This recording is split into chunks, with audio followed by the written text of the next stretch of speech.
Alright. Alrighty.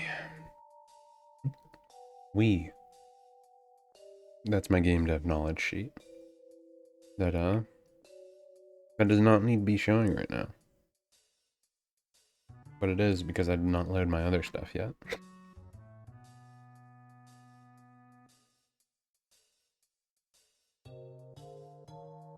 Oh, let's start getting this stuff up. I loaded Unity up already, so I can... There we go. There's that.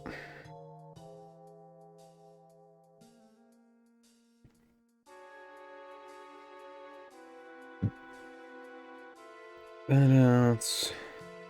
this up.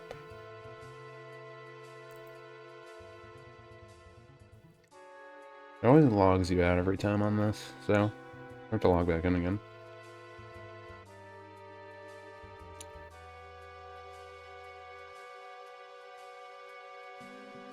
Blah, blah, blah. Ugh. Cupcakes with like a whipped cream frosting are so gross. I just ate one. It's like, well, I already bit into it, so I might as well finish it, but it was not pleasant. It was a very gross cupcake. I guess it'll make me sure not to eat the other ones. Gross. Disgusting. Disgusting little cupcake. This is an interesting ASMR video. You disgusting little cupcake. Filthy, trash-ridden, disgusting little cupcake.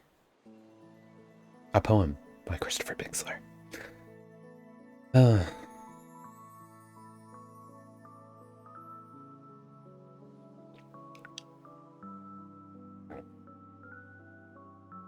Okay, so...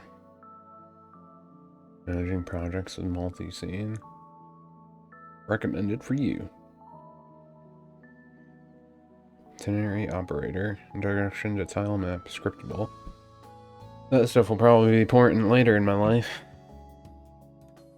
I wonder how many tutorials they have for stuff that happens later. That was that game Firewatch, right? Never heard of that game.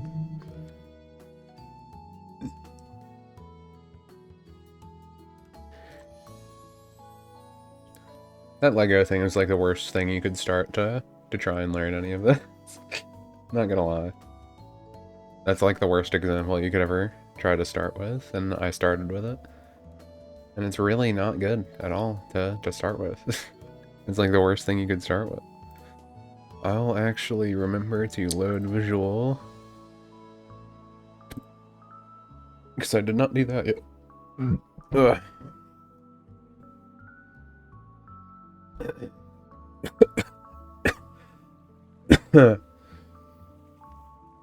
Ugh. Resume. Okay.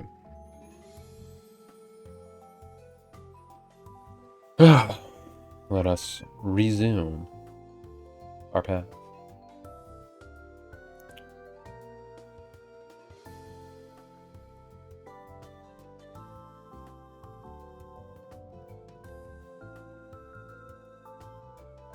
Okay.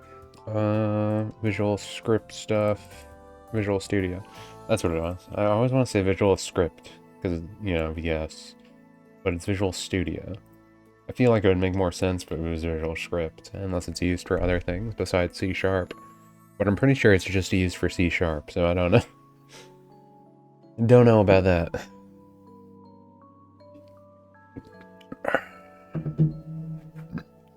This window seems smaller for some reason. Maybe that's just me. Oh good, it loaded everything. Okay, well my game dev knowledge stuff does not need to be looked at by prying eyes. Even though that doesn't really matter. But it doesn't need to be looked at. So today we're going to go through and pretty much make all the gameplay mechanics, I suppose. I'm going to make it an actual game. where we keep knocking on. And we're pretty much making Flash animation games. That's the only way I can see that. We're making crappy little Flash animation games that the kid plays on the computer at coolmathsgames.com. That's not even gonna be a thing anymore, huh? Do kids even play Flash animation games anymore? Like, Flash is gone from web browsers now, right? We'll probably just load up Fortnite or Minecraft or something, at most, right? Single tier. Single tier. I just had to wait for this to properly load. There we go. There's our scripts. So we got our scripts out. The scripts out. Get them out. Jerk them. And, yeah, we'll get right to this. So, like before, I'll just start going through these videos. I'll pop my voice back on and the music and junk if I think I need to take a little bit longer, or if I need to express some thought, I suppose. But, if it seems like it's easy enough, I'll probably just go through it and then go to the next thing right away. But we'll see what happens.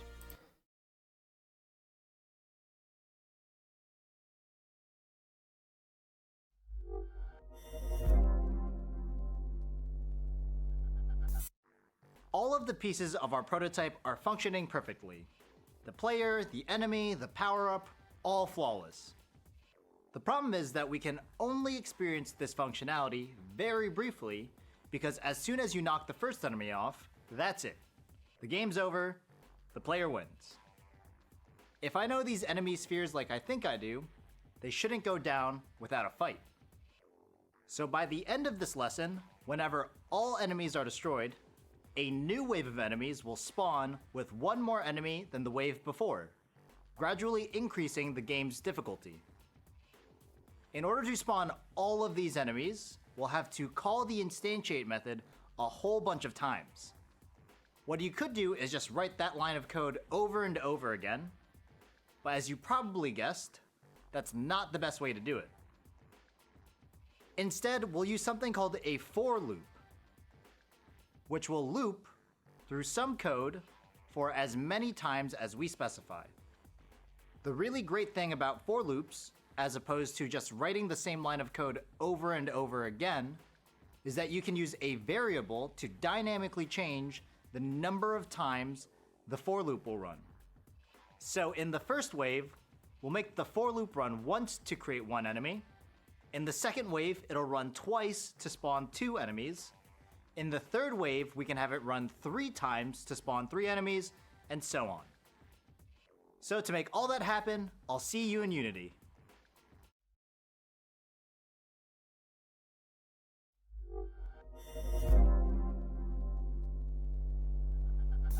Now, the player can pick up this power-up, and then it'll open up the power-up indicator that'll show when we have our power-up so we can blast our opponents away off of the environment.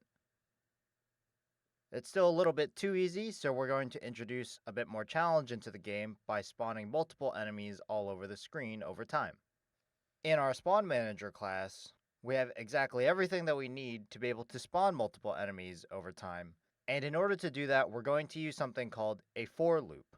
Now, a for loop is similar to an if statement, where with an if statement, we used a condition to be able to see if something was true, for example, with something in our game, if the player picks up our power-up.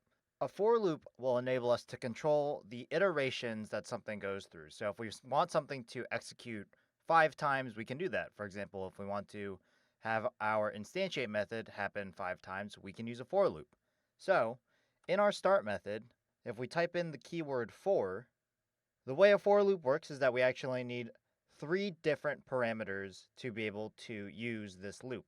First, we need to tell the for loop where to start. So we're going to create a variable in here for our start point, and we'll just call it I, and we'll set it to 0. Now we need to tell the for loop the condition of when it should stop. As long as I is less than 3, then it should continue. Once I is not less than 3, this will make our for loop stop running, since the condition won't be true anymore. And then we need to tell the for loop how we're going to get I from 0 to 3. So we can say I equals I plus 1. Another way that we can do this is similar to how we multiply values by itself. We can just say I plus equals 1. But if we actually want an even shorter way of saying I plus equals 1, we can actually just say I plus plus, and C# will know that this should just add 1 to I every time the for loop goes through. So what'll happen is I will be set to 0, it'll make an enemy, and then it'll add 1 to I, so that I is equal to 1. Then it'll make another enemy, same thing, I becomes 2, and then it'll make another enemy, adds 1 to I, and then it'll stop making enemies. And then we just need to wrap this entire thing in its own block using our curly braces. So now this will create 3 enemies. Now when we press play, you should see that we have 3 enemies spawn because they were all created using our for loop. Now just to help us a little bit and clean up our code, we're going to create a new method down at the bottom. So we'll call this void spawn enemy wave, so that this way we can spawn our enemies. And then we can take our code here, put it in spawn enemy wave, and then just call spawn enemy wave. So what you're going to do is you're going to create a new method called void spawn enemy wave. In your method, you're going to use a for loop. You're going to use the variable I, set it to 0. When I is less than 3, then this for loop will stop. Increment I plus 1 every time, and then just call the instantiate method for our enemy prefab. And then call spawn enemy wave in your start method. Now it's your turn.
We've got a for loop set up, so now when we press play, you can see the 3 different enemies spawning around. If we're going to increase the number of enemies that spawn in our game, we'll actually need to be able to pass information to our method using parameters. So, in our spawn manager script, we have our spawn enemy wave method. Now, how do we actually add parameters to our method so that way we can tell it numbers of enemies that we want to spawn over time? In fact, it's fairly easy. What we can do is we can type in int enemies to spawn, and now this creates an enemies to spawn variable that we can then use throughout our code. So instead of ending our for loop when I is less than 3, we can end our for loop when I is less than the enemies to spawn. So we've been using parameters the entire time with a lot of our methods to be able to pass in information like the enemy prefab or the rotation.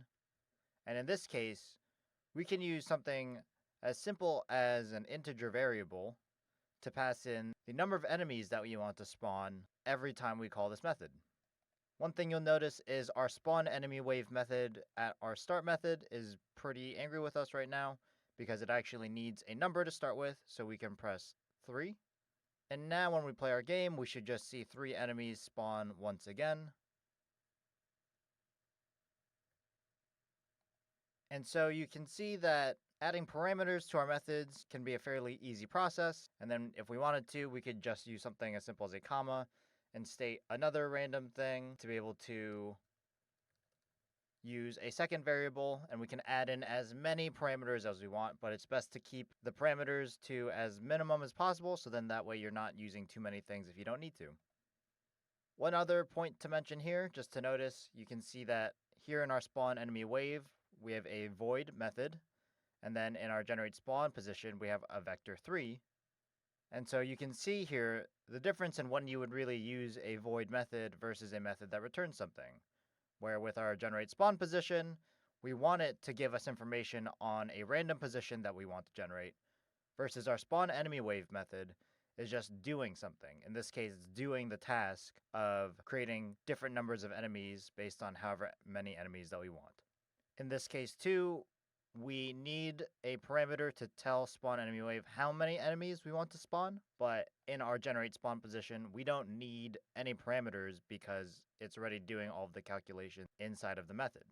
So what you're going to do is in your spawn enemy wave method, you're going to add a parameter, which is an int of the number of enemies to spawn. You're going to replace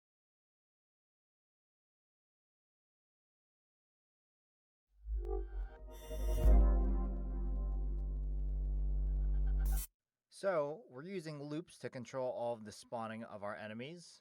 But one of the things that we have to do is we actually need to make it so when all of these enemies fall off, you can see they still exist in our scene. So we actually need to remove them, and then we'll add in some functionality to spawn new waves.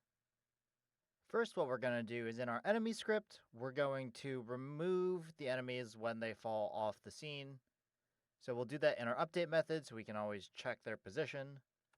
So if the enemy's current position on the Y becomes less than -10, so if it falls below plane of our platform, then we'll destroy the current game object. Cool. So now in our spawn manager, since we know that our enemies will be destroyed when they leave the platform, we actually want to keep track of the number of enemies that we have. So we're going to make a public variable for now so we can see the numbers of enemies that are on the screen. We'll make it an int, and then we'll just call it enemy count so we can keep track. And our update method is actually where we're going to be keeping the count of all of our enemies.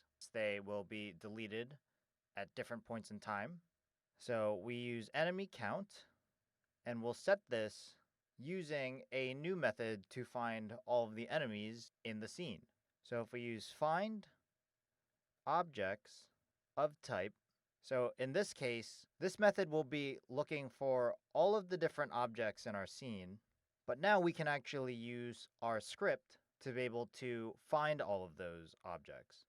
So we'll actually use the enemy script since all of our enemies will be spawning with that script on it. So similar to how you use get component and that type of component, with find objects of type, you can use the name of the scripts applied to those game objects to find those objects. And now you can see we have a problem here. So this is actually a really useful part of knowing the difference between return and void now. So actually, if we hover over find objects of type, you can see that first word says it returns an array of enemies, and the problem here is that it can't actually set an array of enemies to an integer. You need an integer to set an integer. So actually, because this is an array, we can actually use the length method. And so now length will actually return the number of enemy objects in our scene. So now that we can keep track of all the different enemies, we'll need to know when we should spawn more enemies. So we'll use an if statement to track that condition. So if the enemy count ever becomes, or using our comparison operator here with the two equal signs, 0, then we should spawn more enemies. And just to see and make sure it works, I'll set this to 1 for now. So after all 3 of our enemies fall off the scene, our enemy count should hit 0, and then it will spawn 1 more enemy.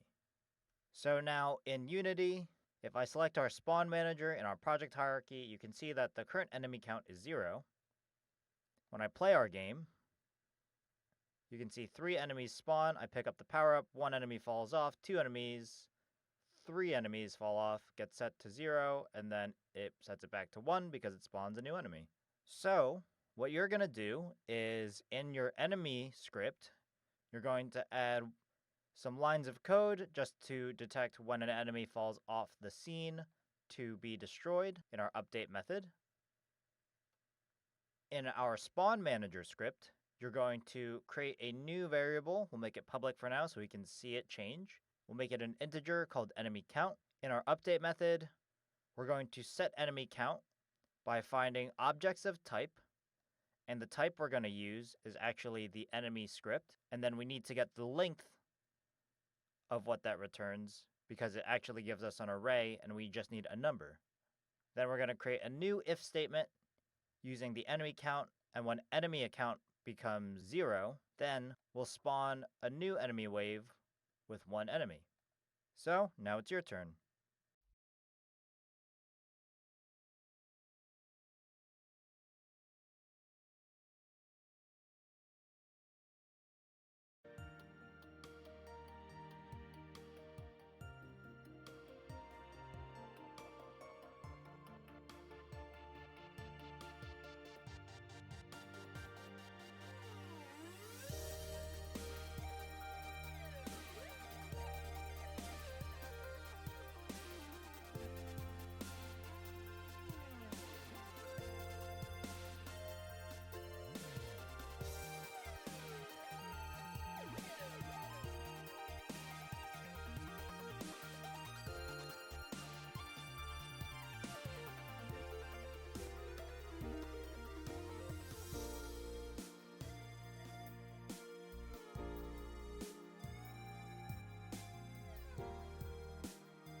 No, I'm not saying much right now, just thinking it over, writing it out, all that good stuff. So let's just really quick see if this works properly. So we got the enemy right there.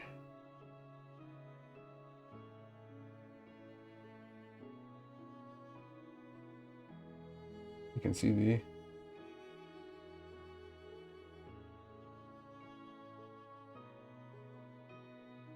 enemy is repeatedly offing itself now. It looks like the enemies are getting deleted.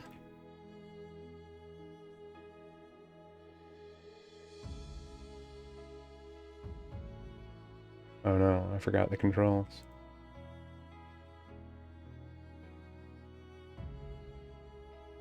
Oh yeah, the enemy count would be here. That's what I was making a mistake of. Dummy! I was looking at the other spots. Okay. Then they fall off the ledge and die. Blah blah blah. Let's move on.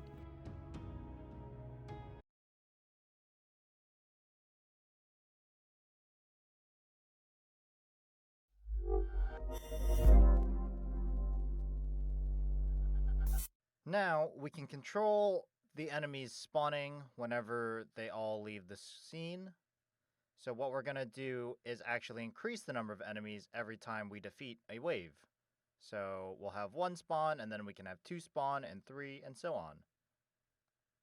In our spawn manager script, we're going to use a variable to control the actual number of enemies in the wave. So we'll make a public variable so we can see what it does again. Make it an integer. And then we'll call it wave number. And we'll set it to 1 in the beginning. And then we'll actually use this wave number to dictate how many enemies should spawn after we defeat every enemy. In our if statement, since this is where we know when enemies are defeated, this is actually where we'll increment our wave number. So we'll change our spawn enemy wave in start to be wave number. So this will spawn 1 enemy at the beginning. Now, when we've defeated all of the enemies, we'll set wave number, and we'll use that plus plus this time. So now, when the enemies are all defeated, it will increase wave number by 1. So now wave number should be 2. And then if we change the enemies to spawn parameter to be wave number here, so then it should spawn 2 enemies afterwards. So now if we test our game, we should see 1 enemy spawn. There we go. And then if we hit this enemy off, 2 enemies spawn. Then let's see if we can hit both. We have 1. And the last one will go off. And then do we get 3? And there you go. So now, in your spawn manager script, you're going to add another variable to keep track of the wave number. So we'll set it to 1 and we'll make it public so we can see what it's doing.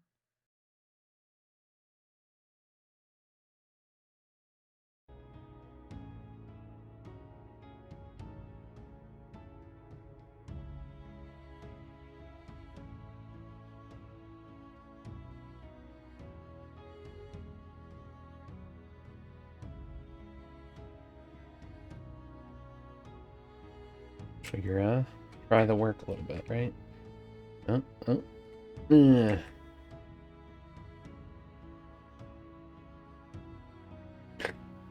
wanna change my camera rotation so you know.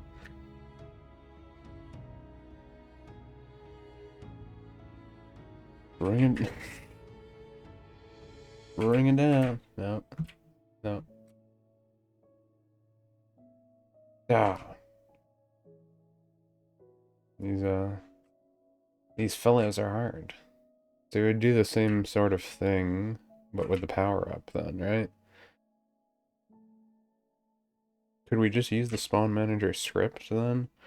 Or would we want to make a separate one for the power-ups? Or does it not matter? Ah, you fools. Well, that's neat. spawn power-ups with new waves? Well, what do you know? I was answered right away. I didn't read ahead.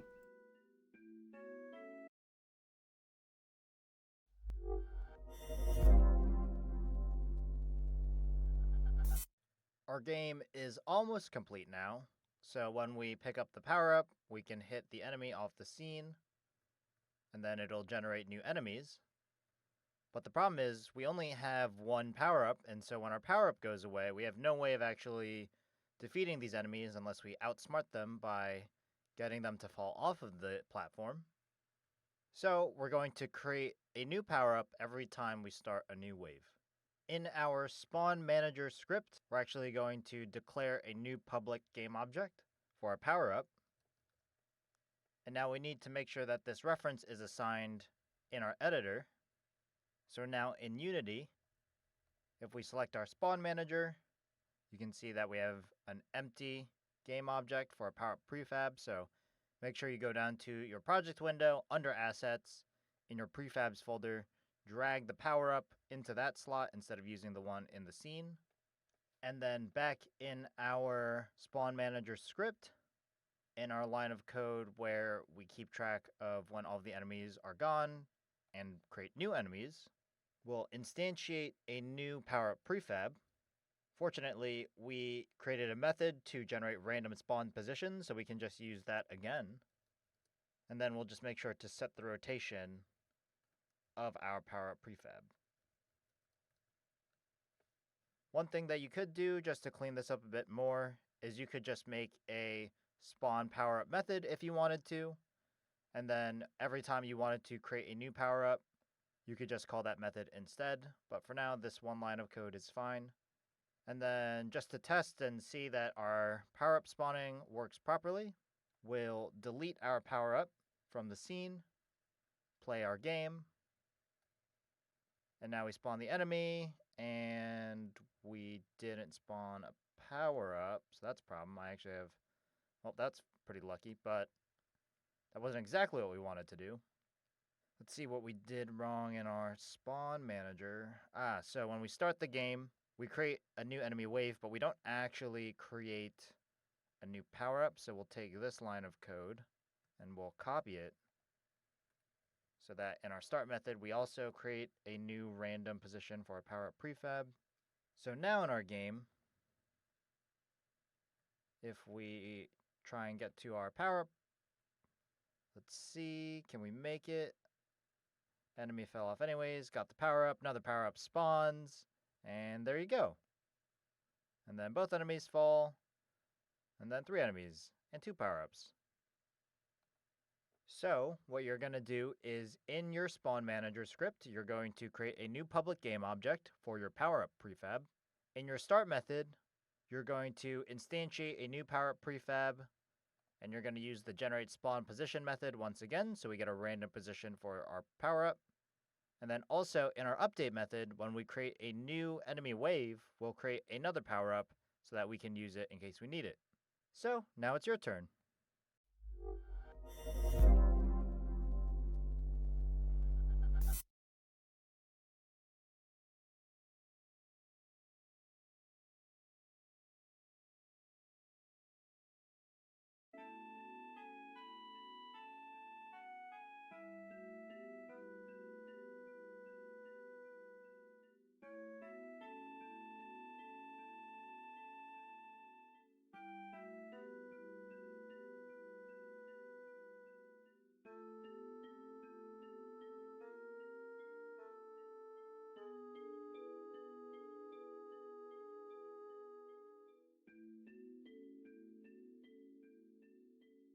Well, that should complete that section. Let's just make sure this is functioning. Delete our power-up.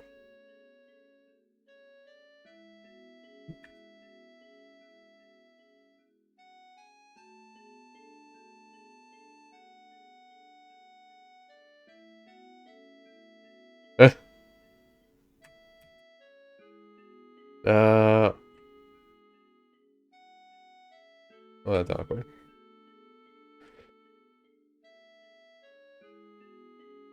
Okay, we did that one. Clear instructions. Challenge 4. Okay, so we are doing a challenge.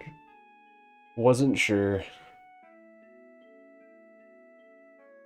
Save these. Okay, yeah, we're gonna do the challenge. A lab tutorial. And then a quiz. Do we usually do a lab after? I forget.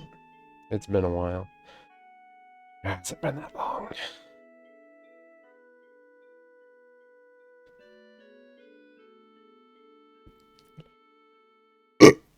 Excuse me.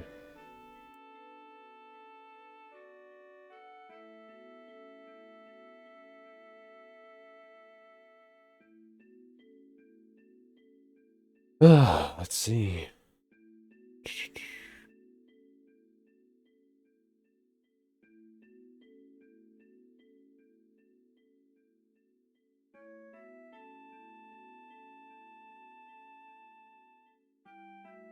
Book. Book. Buka. Okay, let me just grab those files. Where is our create with code folder? There it is. So many things in here. So much junk. Much trash. Okay, let me load up this.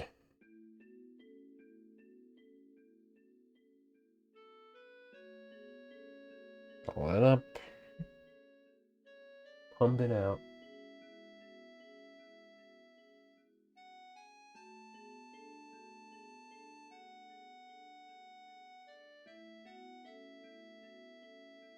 Unexpected timestamp. Well, that's interesting that it makes the texture get messed up.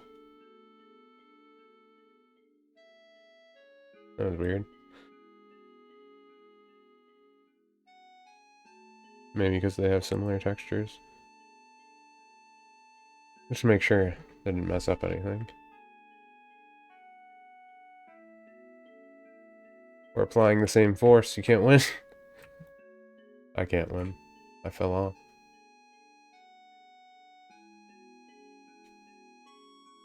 My hubris is what got me killed. Okay, I think I will take some stuff.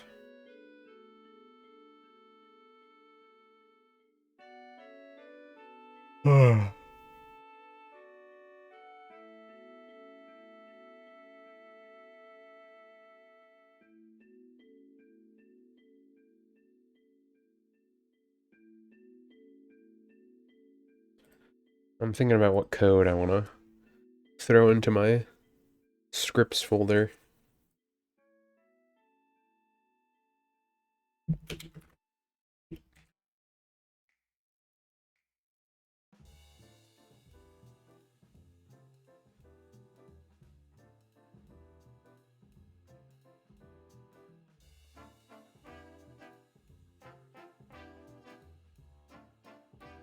What do I got?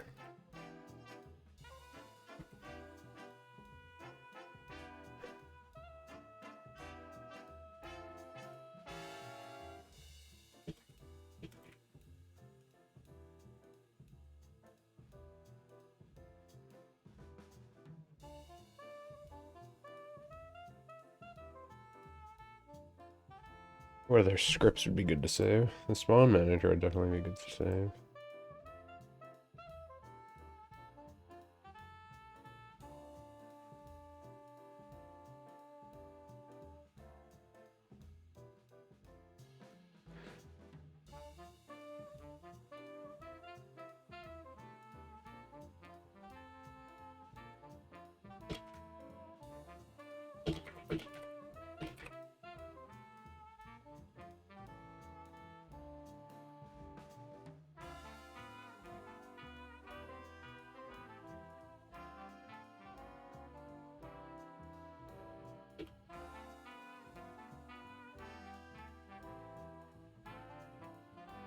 I don't want to save the enemy for the spawn manager.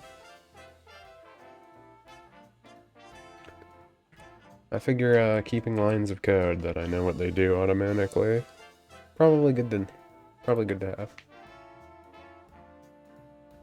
Oh yes, the follow the player possessively till you both fall to your death. That is a good line of code. A very good line of code.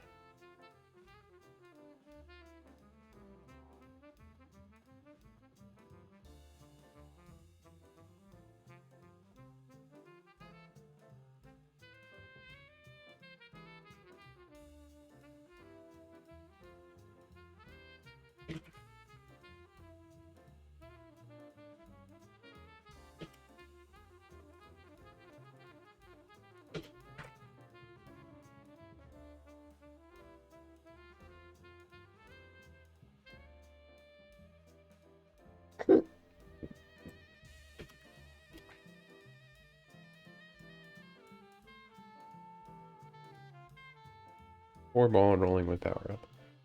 Okay. We wrote down that stuff for future reference. Now we can get on to this soccer challenge. The bonus is the player needs a turbo boost, and the enemies never get more difficult.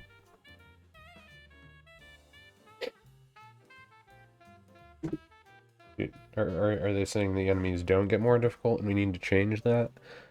Or hitting an enemy sends it back towards you. A new wave spawns when the player gets power up. Power up never goes away. 2 enemies are spawned in every wave. Okay. Well, let's see what we got. I wonder how many people actually use this, like, these courses themselves as, like, actual learning courses in college, you know? Because, I mean, they do teach you what you're supposed to do, and the quizzes are... They kind of have legit questions. I feel like in an actual college they'd probably make them harder, though, but... Anyway.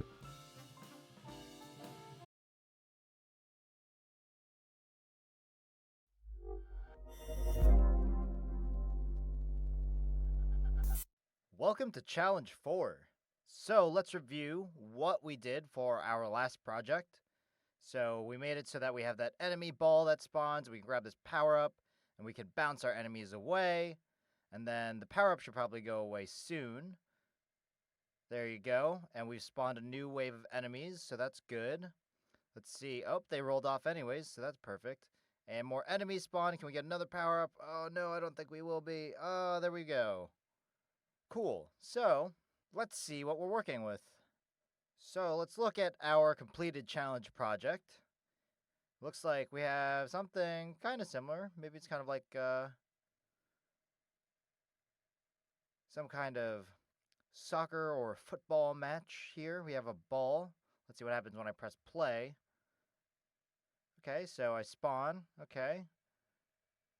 So I can move our ball in the direction of my camera. Okay.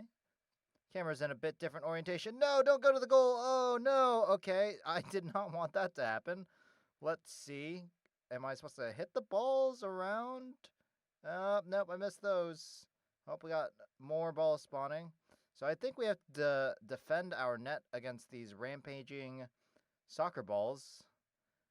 And then, okay, so it respawns us. Interesting. Oh, there you go. And we bounced one away. Cool. Okay. So, pretty similar to our last game. We spawn enemies.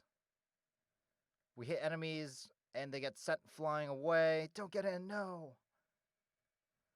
We have a power-up that spawns, and then eventually it disappears after a certain period of time. And then more and more enemies spawn every single time they go into the goal. And it looks like our enemies are attracted towards our goal. So, interesting. Alright, so let's see what we're working with in our starter project. Let's get a better view in our scene, see if we get anything interesting that happens. Okay, so... Alright, well, 2 balls spawned. That doesn't seem right. And they're not moving. Well, I could move, so that's a plus. So use the arrow keys, and let's go grab this power-up. Okay, so 2 more balls spawned. And they're not going anywhere. Okay. Let's see what happens. This is weird. So also my my power-up's not going away. Okay, so that's another thing. What happens if we hit one of these balls? What the heck? The balls, they have a mind of their own. They're attacking. Let's see. Let's try that again. One more time. Let's see if we... So it looks like instead of hitting our balls away from us, they actually hit towards us, which is kind of cool, but that's not exactly what we want to happen. So, looks like there's a little bit that we'll need to fix for this project. Boo! That one was kind of cool. Oh, they hit me into the power-up. That's funny. All right, so let's fix this. So, for this challenge, what you'll need to do is our first problem is whenever we hit an enemy, our enemy just flies back towards us, and we actually want to send our enemies in the opposite direction. For our second problem, a new wave spawns whenever the player picks up a power-up, and that's definitely not right. We want new enemies to spawn when they go through that goal, and they've all been removed. Our third problem, the power-up never goes away, so we actually want our power-up to disappear after, say, like 5 seconds or so. Our fourth problem, 2 enemies are spawned every wave, which is definitely not right. We want 1 enemy first, and then 2, and then 3, and so on over time. And then last but not least, our fifth problem, the enemy balls don't move anywhere until we've run into them, and we want them to move towards the goal over time.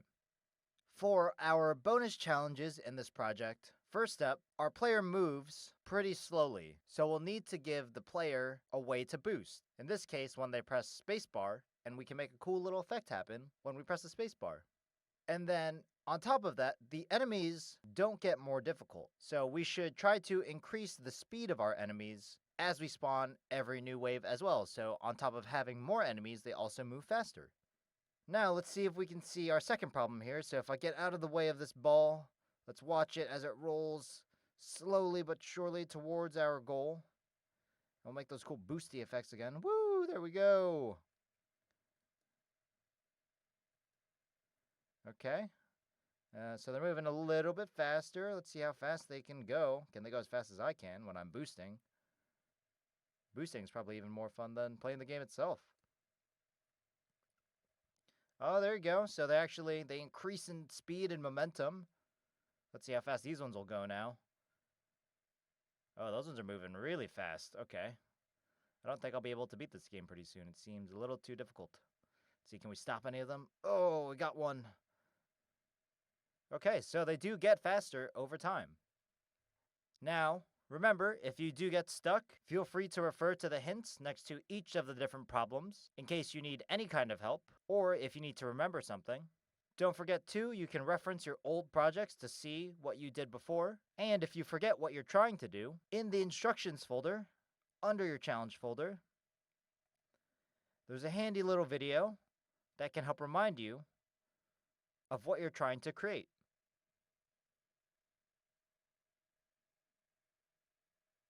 With that, I'll let you get started on challenge 4, and good luck.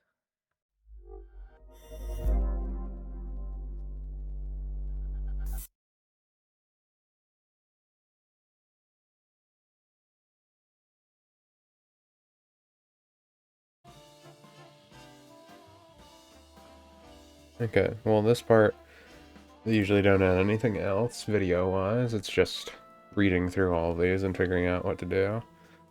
And then they usually have, you can do even more challenges. And those all seem interesting, but, you know.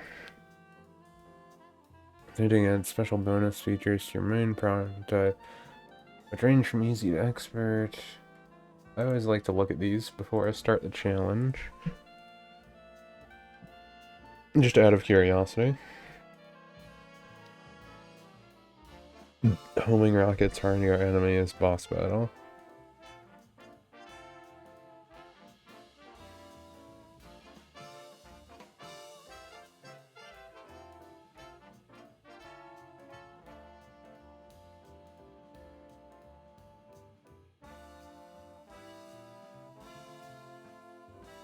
And to differentiate the power-ups, extend the you created in the previous challenge, create a new spawn boss function that only runs if the wave number is a multiple of a particular value.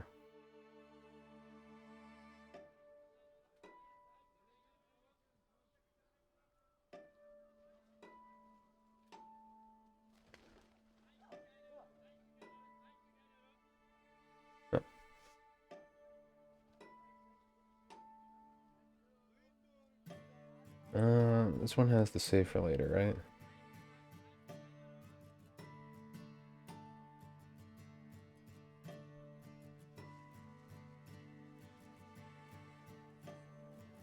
I would like to try some of those challenges later, because I have all the prototypes, so it'd be good to go over and see some of the better things you can do with it. But I think right now I'm going to take a little break, just bathroom, refill water, etc., and we'll try to finish up this challenge and get to our lab and then quiz and see how that goes. I think the lab is just going to be the stuff before, right? Where it says, do this stuff in your personal project. And it's like, I guess I could try, but I feel like I don't really have what I need to start working on a personal project until I'm done with this. But I'll be right back.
Okay.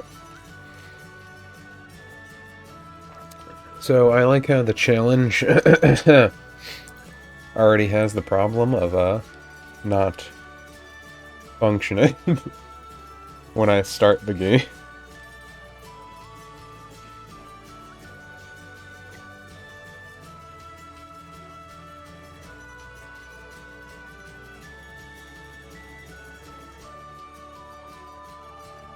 So right now,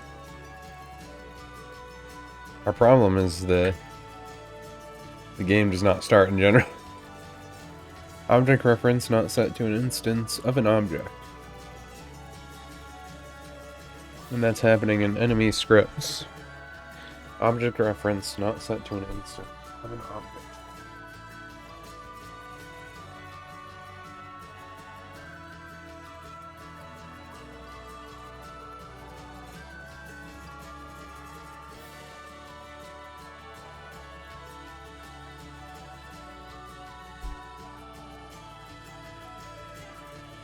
I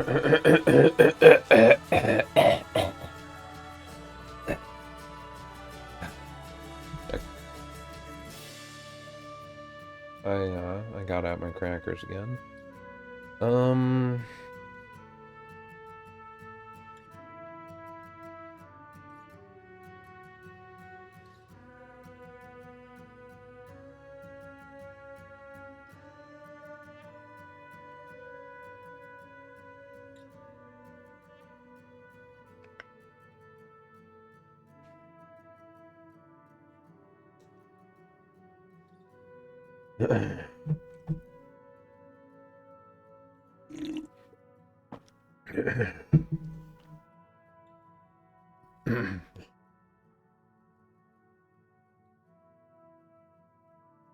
On collision, if enemy collides with either goal, destroy it.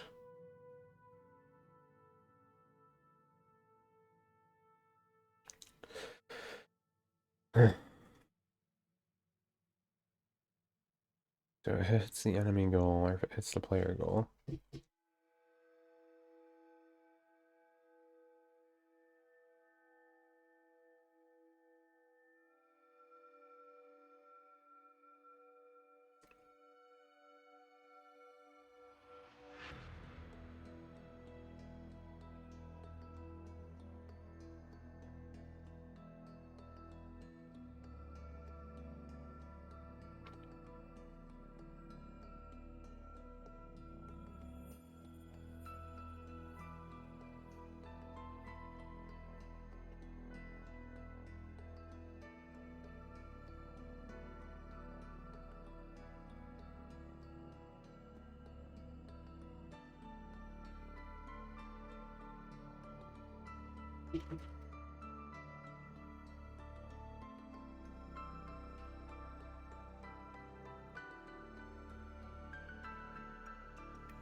So tag those two right away.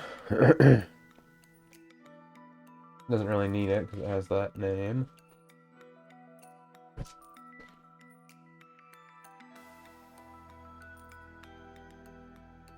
But it makes it easier for me.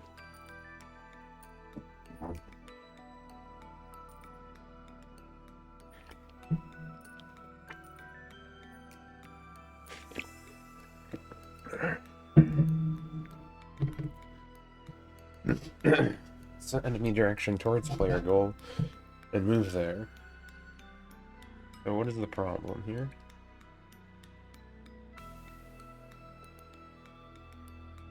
Let's look at our enemy really quick.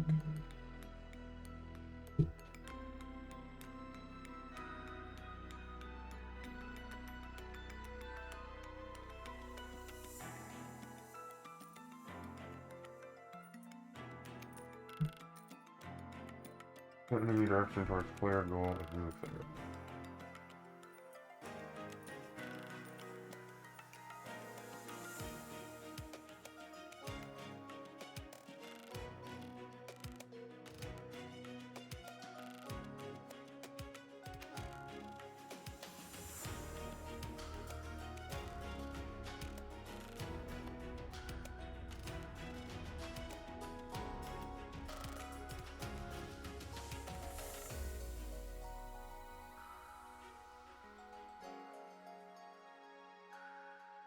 So right now the problem is that the player goal is not defined in start. It's not being initialized. The enemy RB, the enemy rigid body, is being initialized, but the player goal is not. We want not that, not whatever that was. Player goal equals. It's big game object. Find.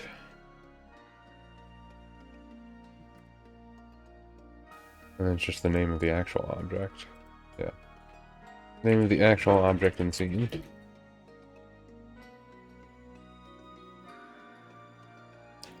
Player goal. Then we initialize it. Then we save it.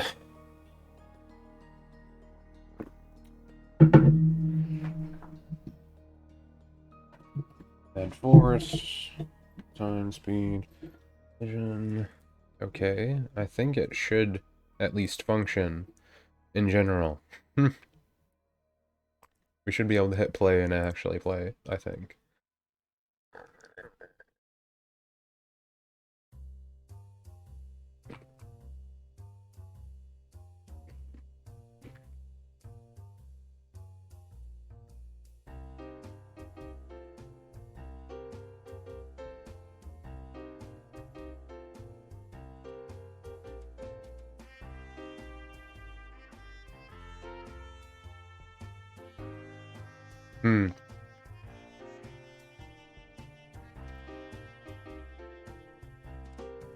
Well, they're not going towards the goal, but we can play the game down.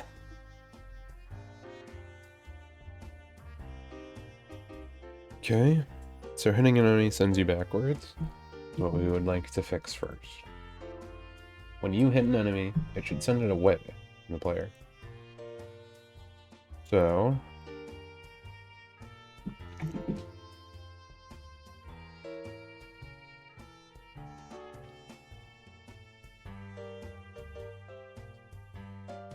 let me just remind myself how we handled this.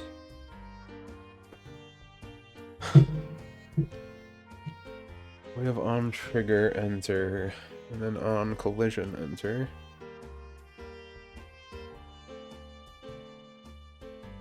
But this was just physics, right? It's not supposed to be anything complex.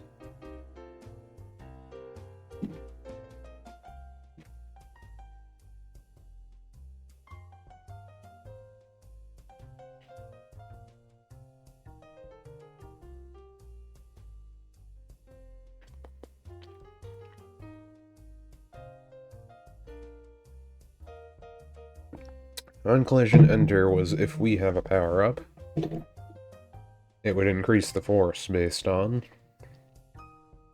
a multiplier thing.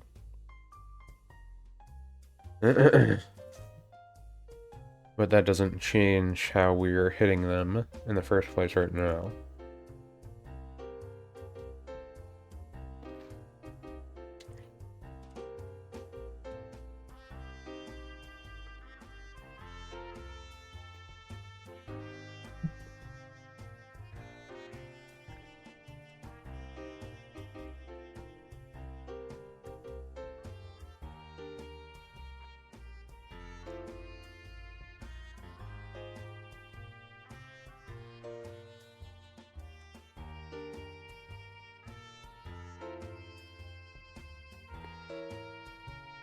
Oh.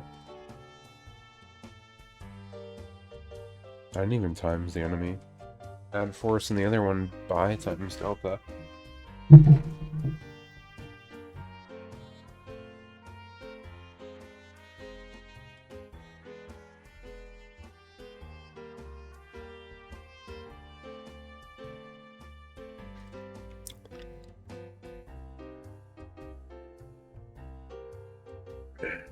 So it has to be something in the player controller then, right?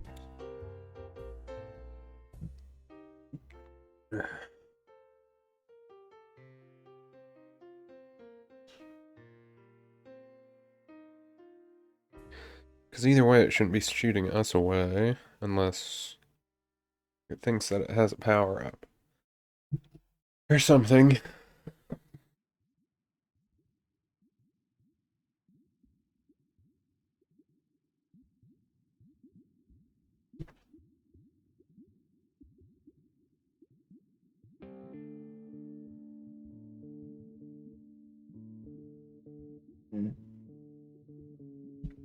How hard to hit enemy without power-up, how hard to hit enemy with power-up.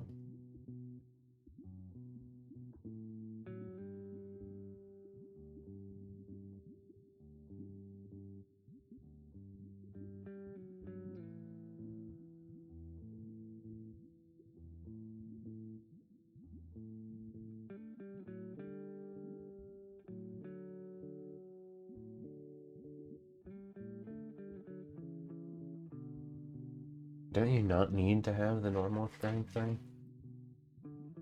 Can't you just set the power up to false? Isn't it redundant?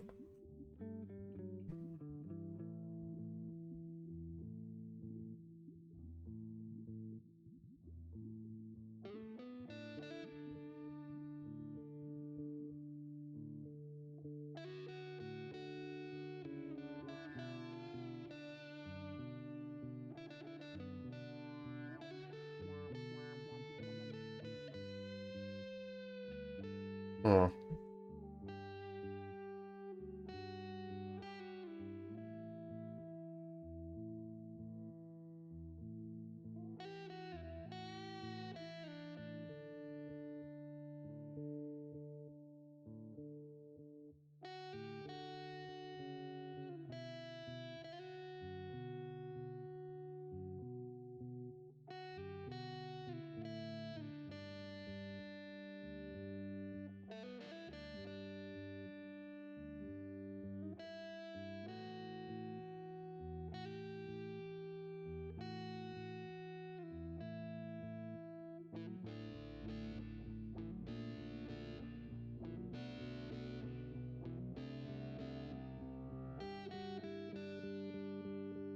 The bounciness is turning down a bit, but it looks like it's the same.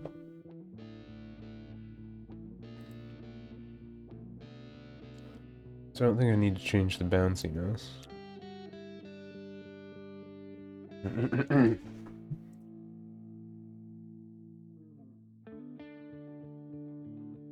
Rigid body's mass looks correct.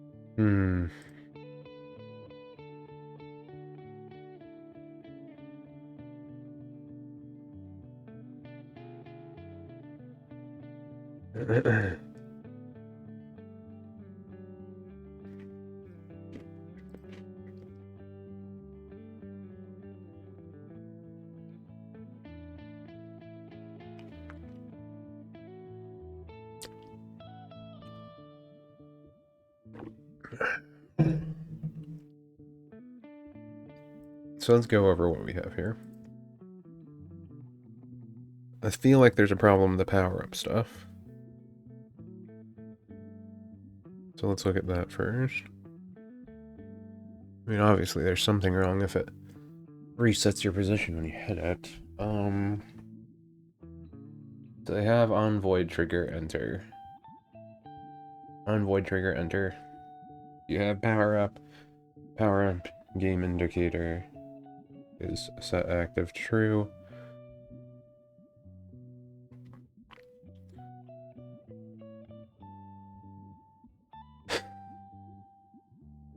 Compare tag power up.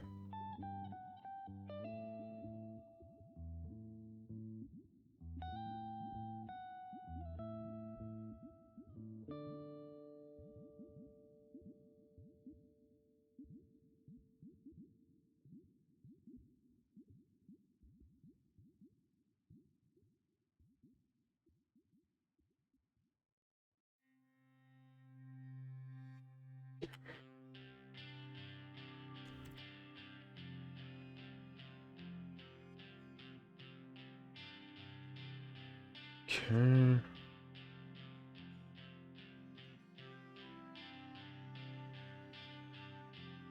If other compare tag. Well, that one has other game object compare tag. This one's just if other compare tag on trigger collide other.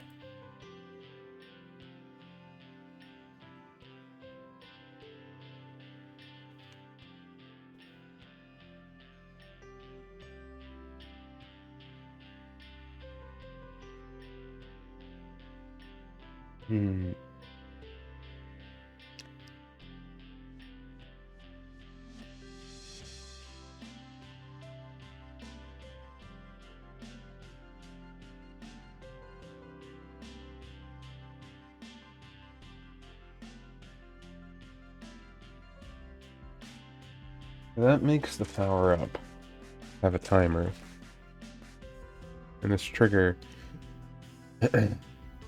is when you're running into the power-up. You destroy the power-up game object.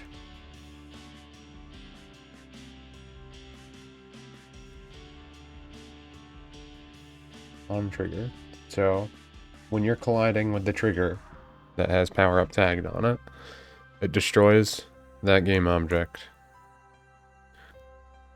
It sets has power-up to true. It sets the power-up indicator game object to true. And it starts the routine for the timer.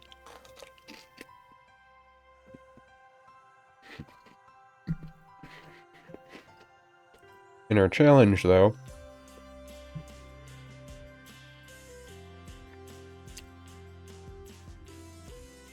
we have it destroy other game objects, set it to true, set that to active. And it does not start the power-up cooldown.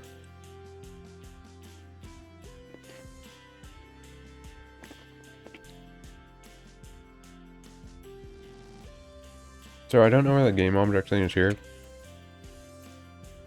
because I see no reason for it, so I'm just gonna get rid of that.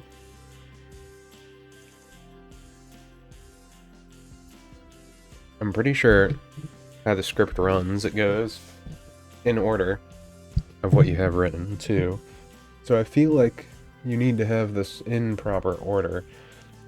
I think that's why it's destroying the player when you hit it, because you're hitting the object, so it was destroying the player, I think is what was happening.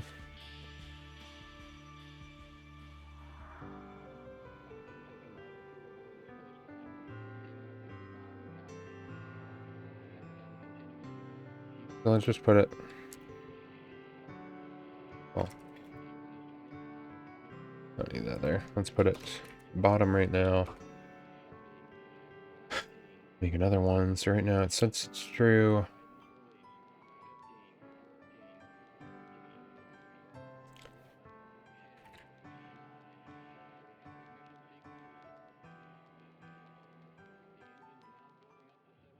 So the power-up indicator is a game object, and it gets set to active. And the active is set to true. Then that gets destroyed. And then we want to call with our start. We want to call our power-up cooldown.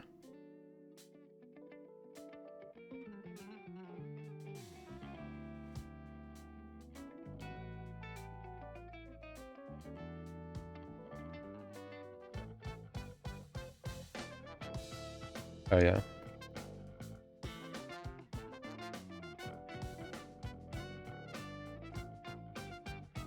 I always forget how many parentheses you need in those ones. So now if we collide with the power-up, it'll set the power-up to true. The power-up indicator will be set to active so we can see it. It'll destroy the power-up object, and it will start the power-up cooldown, which will wait for power-up duration, which is 5 seconds. So it'll be there for 5 seconds.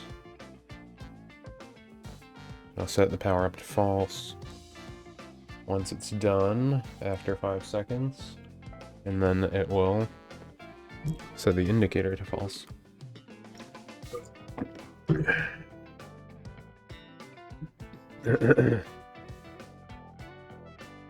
Now we want to figure out why when we run into an enemy it's sending us back though. So when we're colliding with the enemy, so on collision enter, let's look at our on collision enter for our already made stuff. So on collision enter we have an if statement of collision game object compare tag enemy and has power up. We don't have and has power up on this one already, so that seems like a problem already.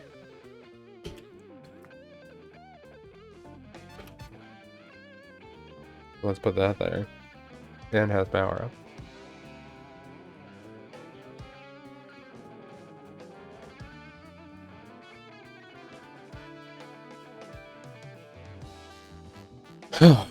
Okay, then we had our rigid body, and defined that stuff.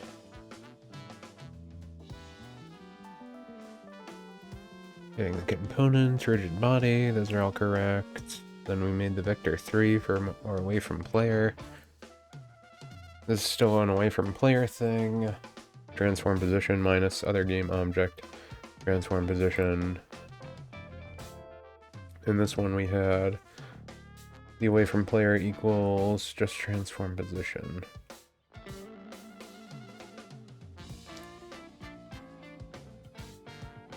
But this is going towards the nets, right?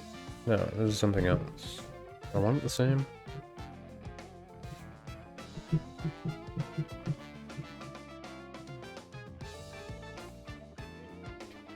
Don't I just not need the else statement at all? Can't I just get rid of the else?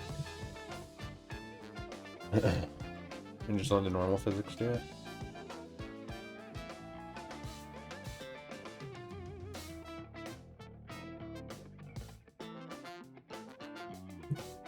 So if you collide with the enemy and you have power up,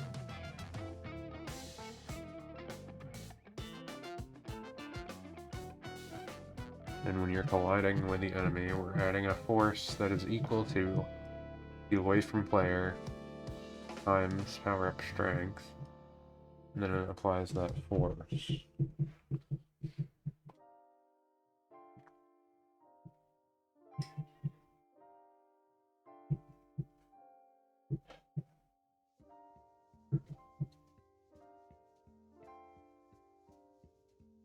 Power up strength we set to 8. Away from player is collision game object transform position minus transform position. And this one is transform position minus game object transform position.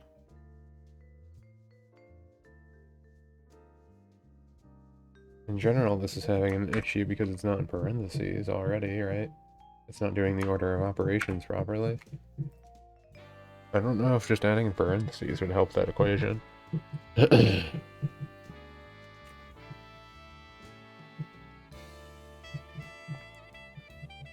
But right now it would be doing transform position minus other game object transform position times power up strength. But then when we put the parentheses down, it does that calculation and then times that by the strength. So we'd be getting a weird equation with that. I don't know if that would help though. Since I did that part, I'm just going to test this really quick, just to see how we have things so far. So those still aren't moving, but when we get the power up, ooh, nothing's happening now.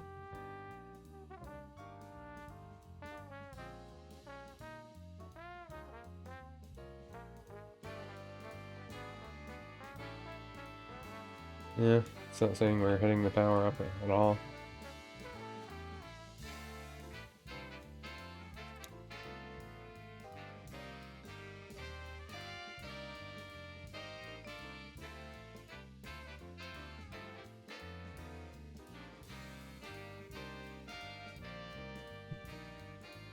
Let me look at this. Compare tank, power up.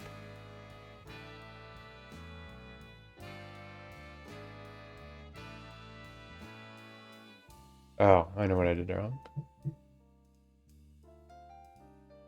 I never set the prefab to that as well. That was my bad. Let me see this again. Hmm.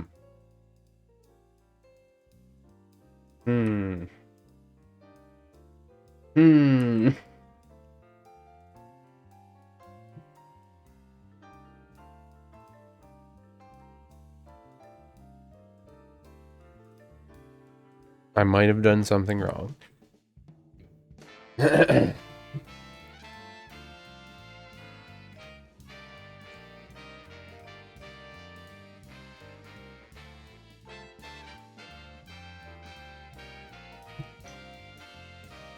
But that'd be in the spawn manager then, wouldn't it? What's going on with the spawn manager? Excuse me? What is going on over here? Reset player position. Spawn enemy wave.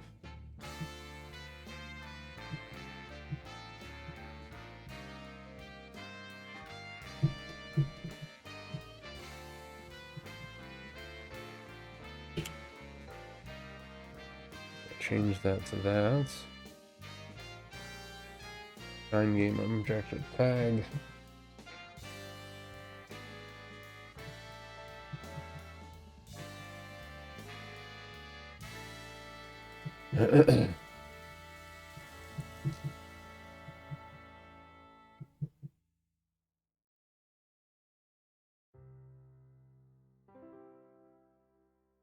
Enemy count equal game object length.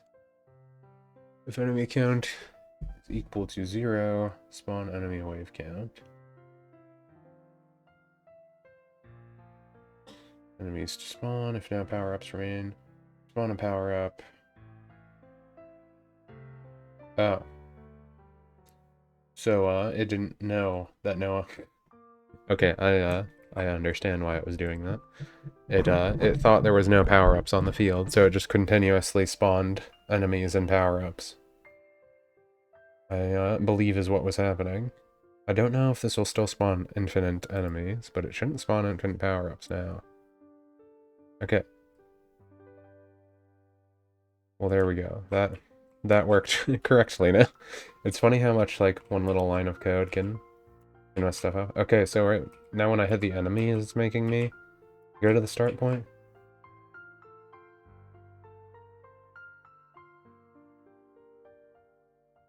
No, when I'm hitting the enemy with a power-up, it's making me go to the start point. Is what it seems. So the power-up function's on me, but then... Oh. No, maybe it's just because I hit the goal. Goal's hitbox could just be big.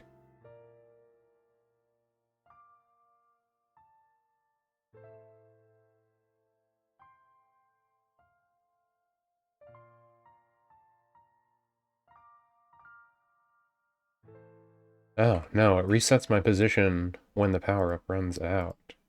Okay. That's interesting. Well, we don't want it to do that. Why is it resetting my position? Power-up indicator transfer.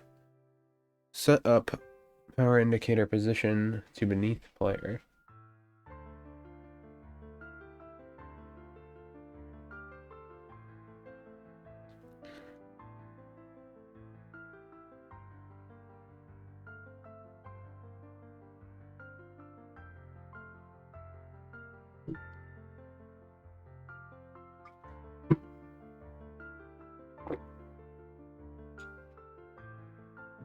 Something is destroying the player.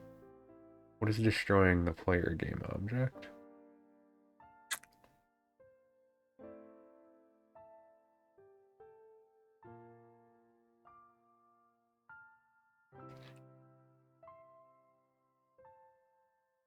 Oh yeah, I didn't pay attention, but when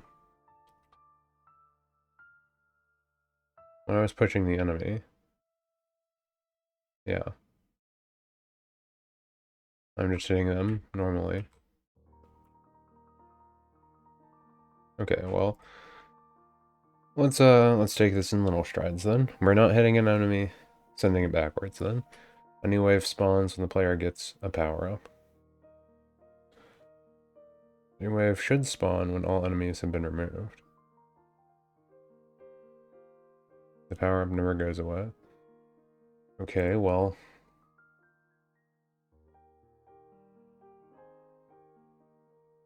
When we get the thing, it doesn't spawn a new wave. But it spawns a new wave when the power-up's done.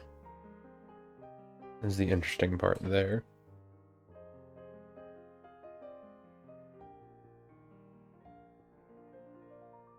So what is going on? What is going on? Reset player position. Move player back to position in front of goal. Player transform new vector. Player get component range velocity. Velocity 0, angular 0. So that sets it back to the reset position. So where is every place that the reset position function is being called?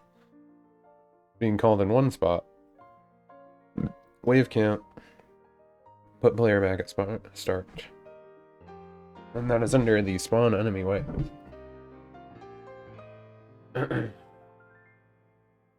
If no power-ups remain, spawn a power-up. Spawn number of balls based on wave number. Wave count, add 1. And then reset player's position. So every time it spawns an enemy wave, it resets the player's position. And every time we get a power-up, after 5 seconds, it runs the spawn enemy wave thing, resets our position, because the power-up ended. So we need when the power-up ends, we need it to not call spawn enemy wave.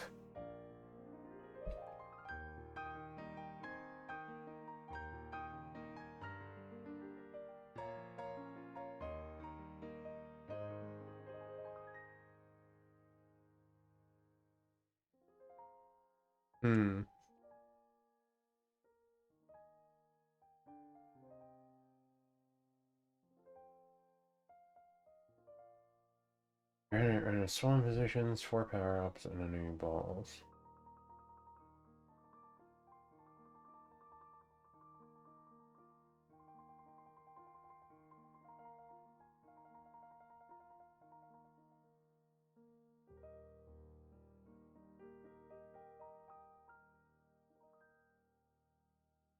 Okay, so the problem is that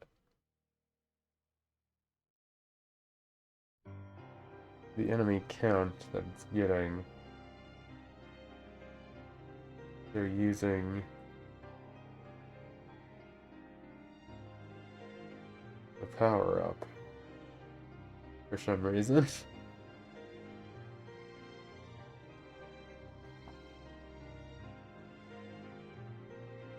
some reason they're using enemy count, game object, find game object with tag power-up when we want them to find the enemy, right? Find enemy. Find object of type. Enemy.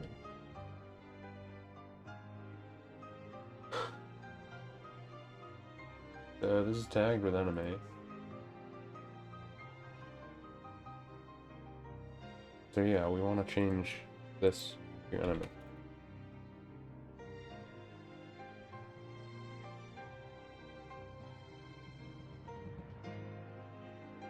So the enemy count is now defined as enemy, and because it's the length. Okay, I think I get it now. Oh wait, did I want to change that then? That's saying if you want to spawn in a new power-up.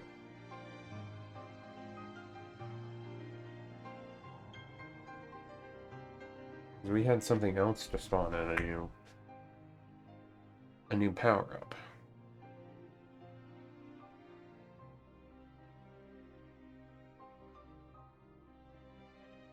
Let me read this again. A new wave spawns when the player gets a power-up. Power-up never goes away. Jonies are spawned in every wave. Enemy balls are not going anywhere. Player needs turbo. Enemies never get more difficult. A new wave spawns when the player gets a power-up.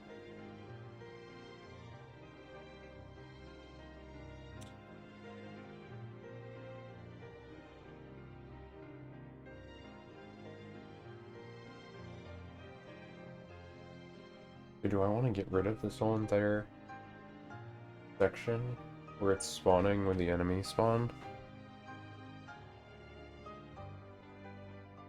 If no power-up remains, spawn a power-up.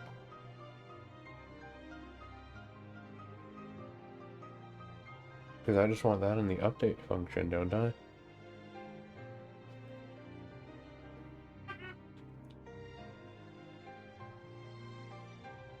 because it's using a different logic to spawn in the enemies.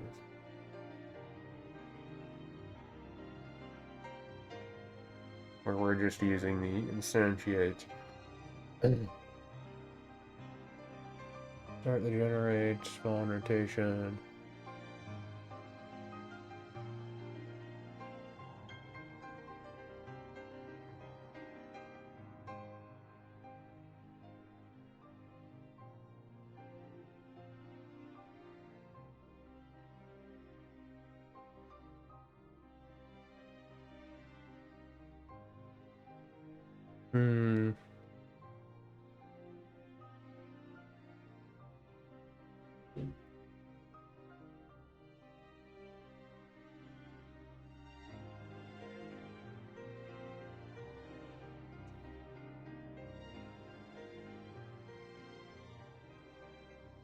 Would that work, or would that ruin it?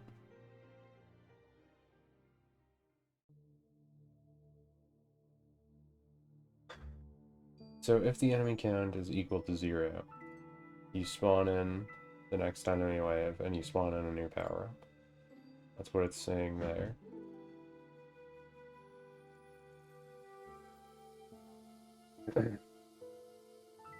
And this one is saying if no power-up remains, spawn a power-up.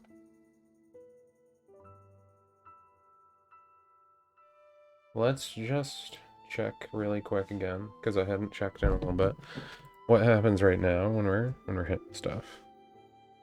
The other enemy balls are still not moving toward me. When we get the power up, 5 seconds. Okay, well it doesn't restart the thing anymore, so we fixed that problem. So the game doesn't just end immediately when we get the power up.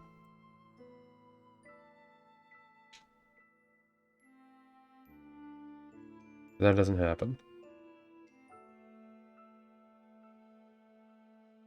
Power up does go away.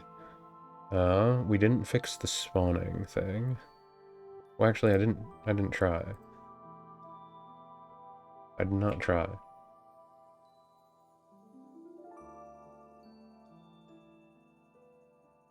I didn't look if a new enemy spawns when we do this.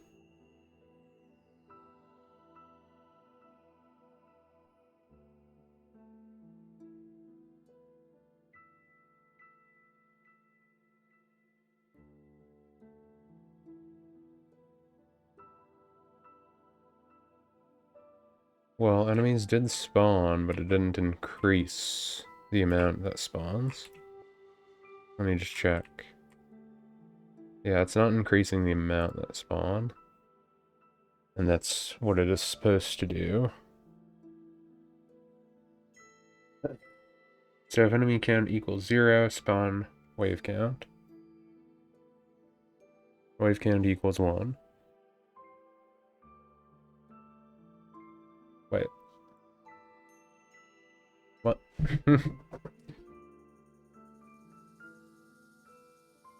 Wave number equals 1. That makes sense.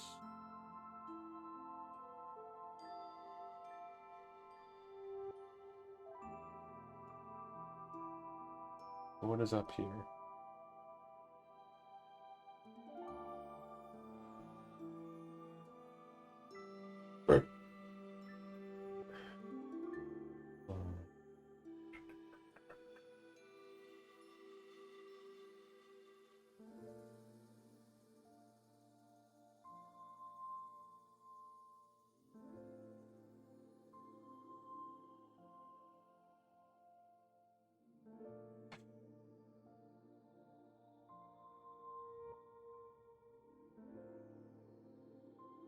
We want the integer to be enemies to spawn. If I is less than enemies to spawn. Enemy prefab, instantiate, generate position, station, blah blah blah.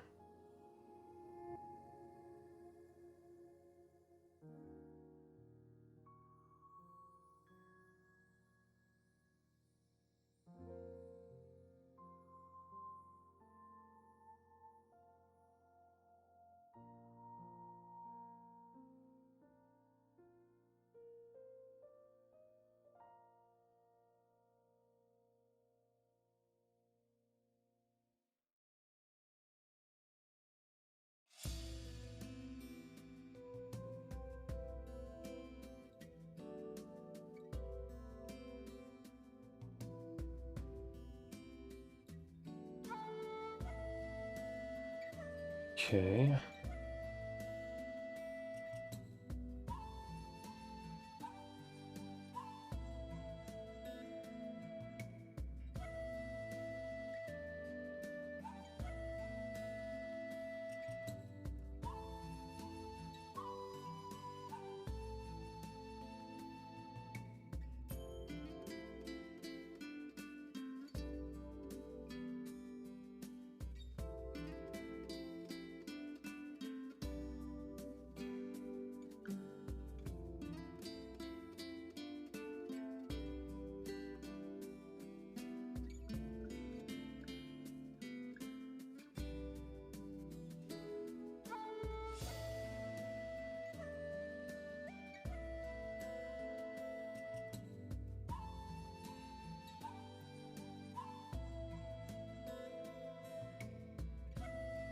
What?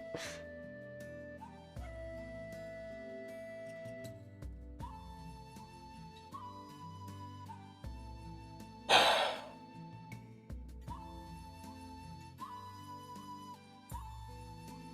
thought this applied.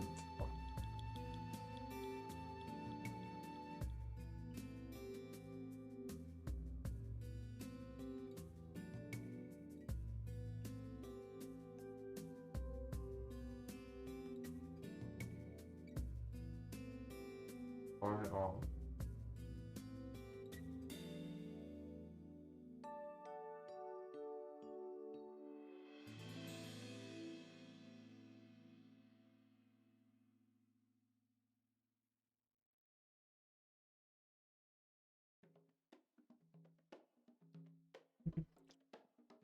Why the one we did it?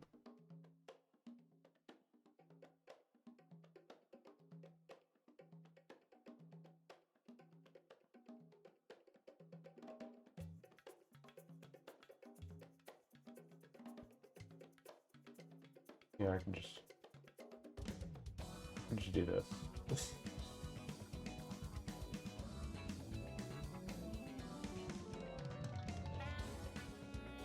But what?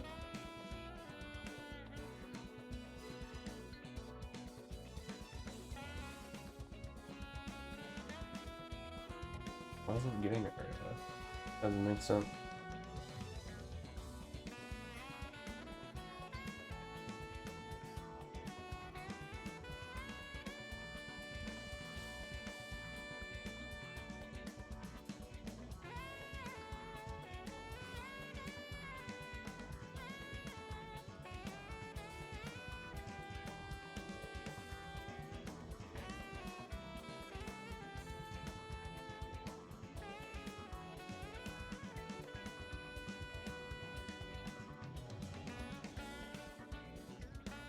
Yeah, that makes sense.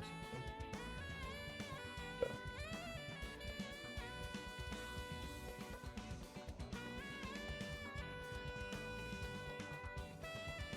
That's not supposed to be there.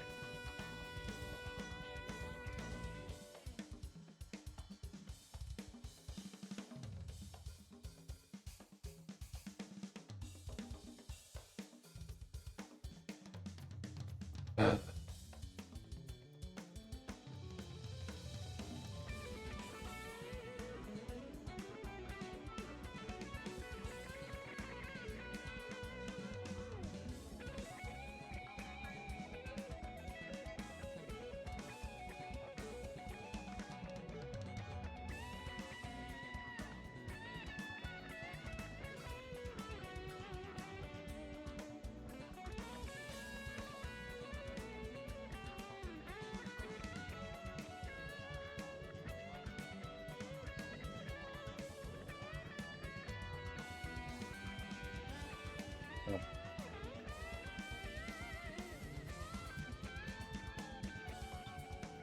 Okay, well, it looks like the number's going up now. It's counting the enemy count, counting the wave count. Wave 4, spawn in. Okay, well that's working. A new wave should spawn when all the enemy have also been removed, so that's right. Power up number goes away, power up does go away, 2 enemies are spawned in every way, 1 enemy should be spawned one wave, 2 and wave 2, wave 3 and wave 3.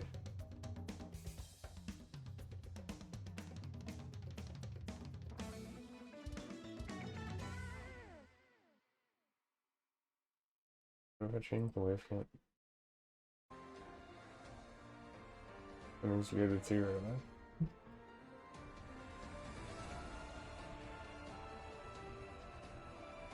I don't think you can escape that one. It'll say wave count 2, etc. But it's more or less correct.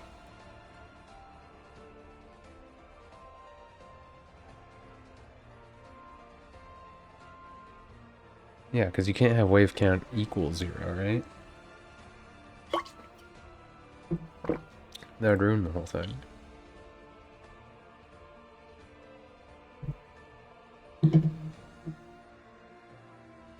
So wait a second. Oops.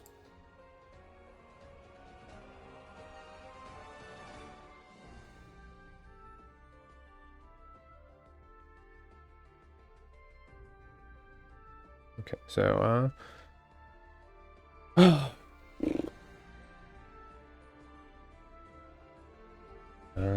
this is on enemy. We want it to look at them and add force toward that direction. So it's looking at the player goal and going towards it.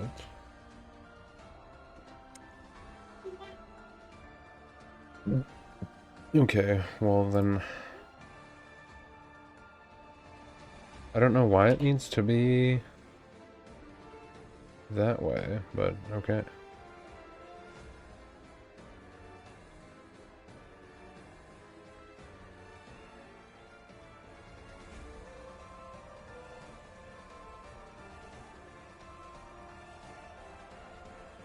Okay, so we're setting... Oops. We're defining what location they're supposed to be looking at, which is the player goal. It's defined what the location is. It finds it player goal. Is this named correctly? Is it player goal? It says player goal. It is a game object. It's called player goal.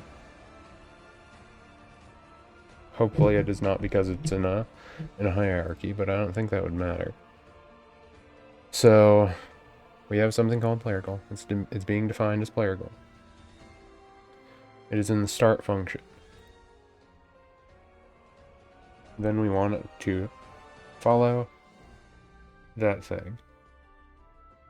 So we want the enemy to have the look direction, which it does. And then we want the look direction to equal the thing, player goal, transformation position. We want to minus it by transformation position, normalized, normalized. Then we want the enemy RB to add force, look duration, speed. Would this really matter for the time delta time? Do we not need the time delta time there to make it follow? I'm gonna get rid of that and see what happens. Actually,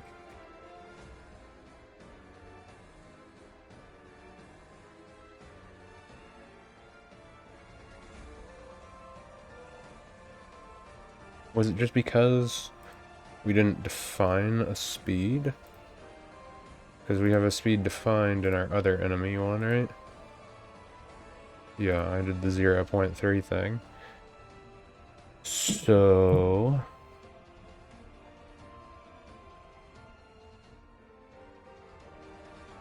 what if I just set the speed to 1 in the script?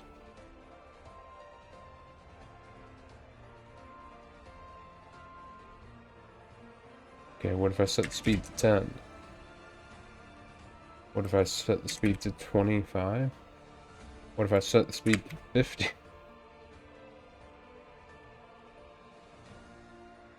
That was okay, yeah. So obviously the speed is very slow. Speed is very slow. I was not setting the speed properly either. Well, now it's actually at 50.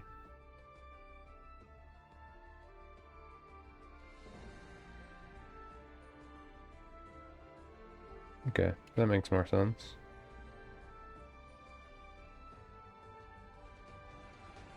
No, don't do it.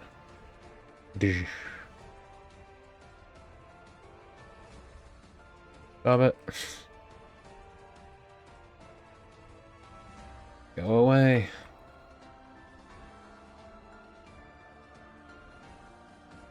Okay. So, now they're actually coming towards us. So it's just because we didn't have a speed defined. That is my B. I'm dummy. Dummy thick. Mmm. Tasty. Okay, so we're done with that step. I mean, it's pretty much functioning how it should, right? I don't know if the power-up works. I didn't really pay attention. I'd probably look at that. So let's just hit this ball normally. Duh. Okay, let's hit the ball with the power-up. Oh. Okay, that is not what that's supposed to do.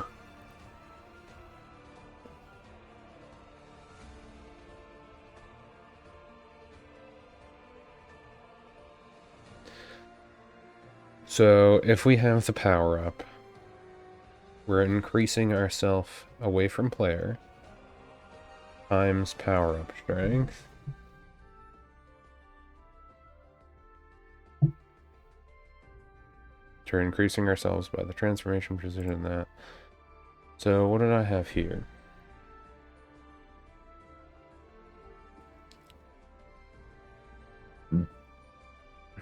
So if we have the power-up strength, force mode impulse,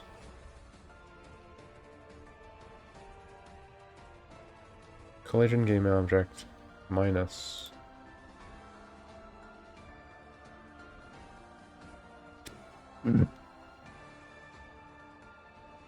oh, is this just written incorrectly? The vector 3's transform position minus other game object transform position. And it should be the collision game object transformation position minus transformation position.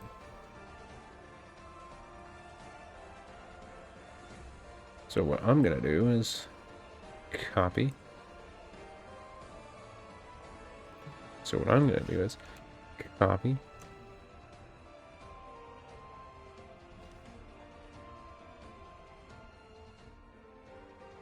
Then paste. I wonder if it was because it was written the wrong way.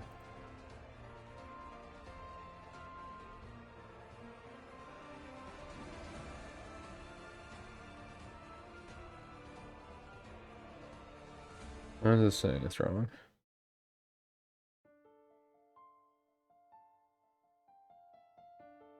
Why does it not exist in current context?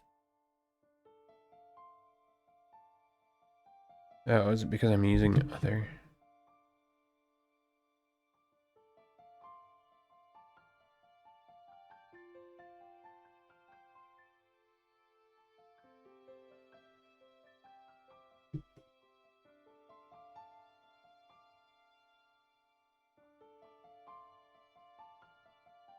Okay, wait a second. It's because we're colliding with something else, right? Because we're not colliding with the player, so that's why it's not collision. But wouldn't we still want it the reverse way?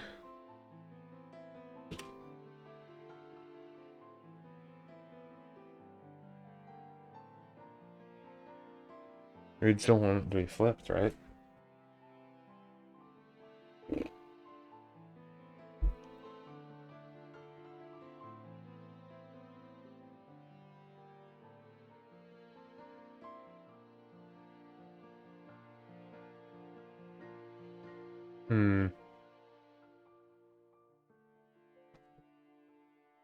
Power up strength is set to 8. Normal strength, power up strength is 25.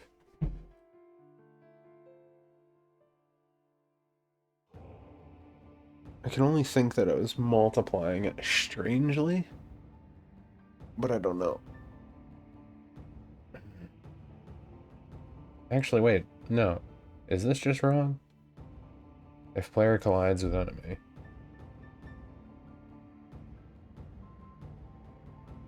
This is supposed to be if the player collides with an enemy. Because if you're colliding with a game object tagged as enemy. But this one, it's if you're colliding with an enemy and have a power-up. Colliding with an enemy and have a power-up. Then it runs this. But it says if you don't have a power-up, it runs at normal strength. I feel like this whole code is just an inefficient way to say the same thing we did in less code here. It's very odd. Let me see what this does if we change that formula slightly, like we did. So when I get the power-up, are we gonna get sent backwards? No, we hit him this time. Okay, so it was because the formula was written wrong. That's interesting.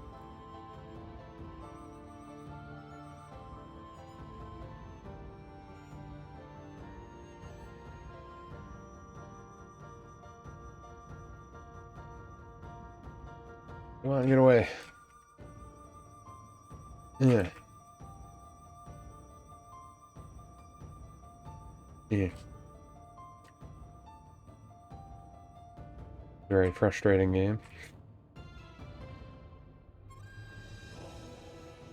Stop it, you weird hexagonal soccer ball. I'm smooth soccer ball. You can't stop me. Okay, anyways. The enemy balls are moving. The enemies spawn correctly. The power-up works, and it goes away. The new wave spawns. When they are all off the screen. Hitting an enemy does not send it back towards us. It sends it away. The player needs a turbo boost. The player should get a speed boost whenever the player presses the spacebar, and a particle effect should appear when they use it. Okay, let's style on them.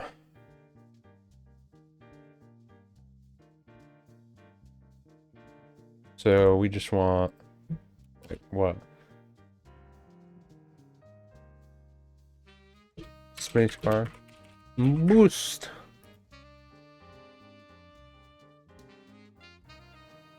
So float. Boost input.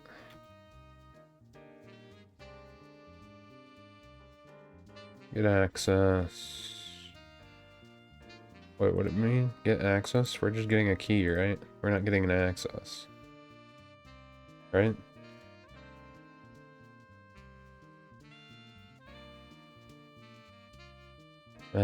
I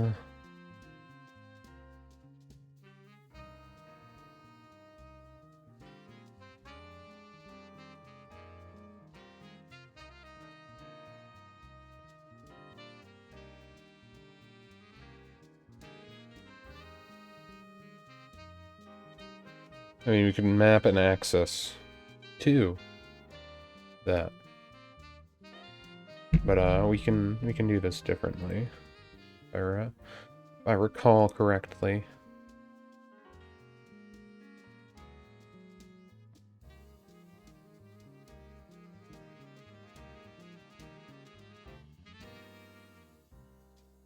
Let's see.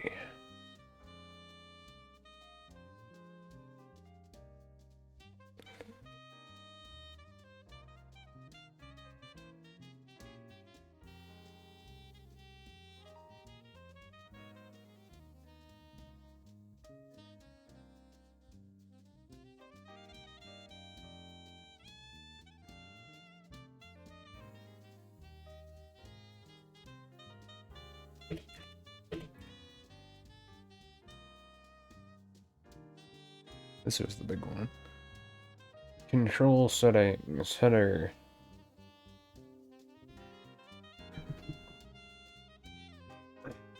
Oh, yeah.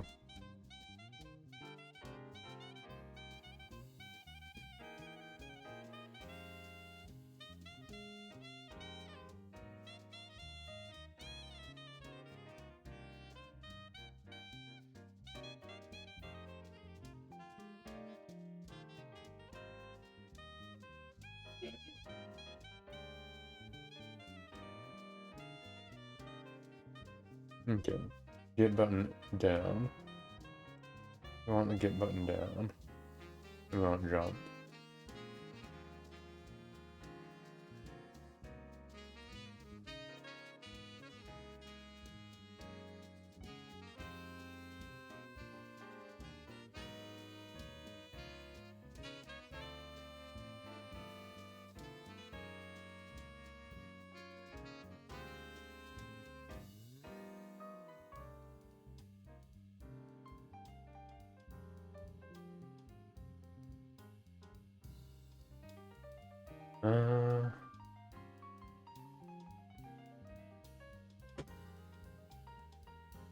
Alt Meg, Alt Pause, A and D.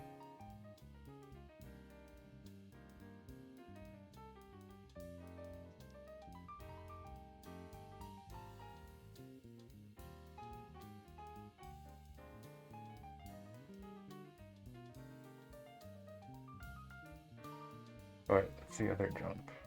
Okay, this is the right one. Yeah. Alright, so we want get button down. And I want to write it as parentheses jump.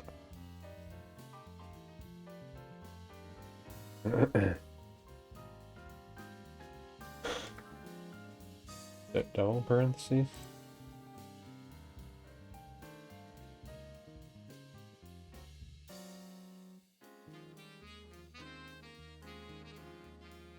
Oh wait, no, that's for something else. That's not right either.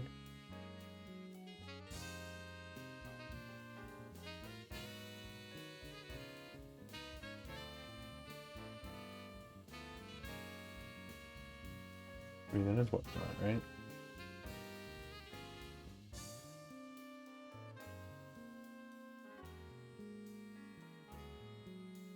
Returns true during the frame the user pressed down the virtual button identified by the button name.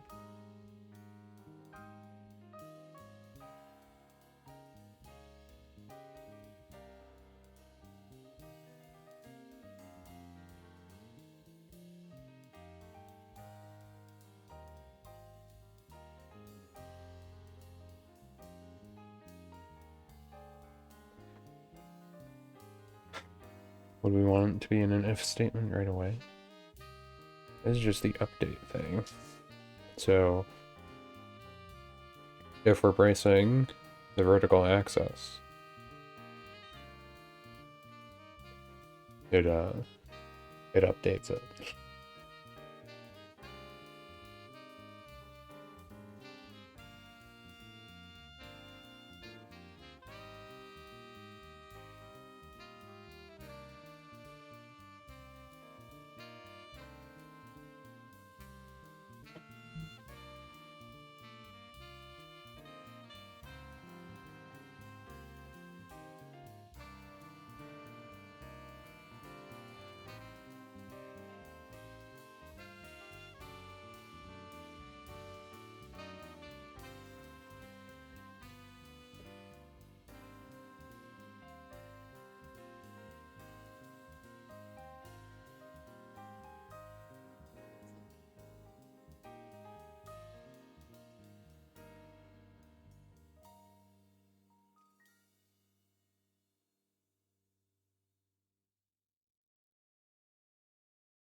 It's because it's a bool.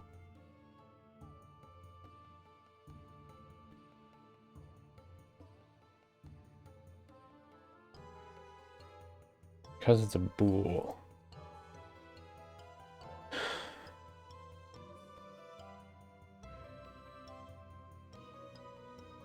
So I can't make it a number.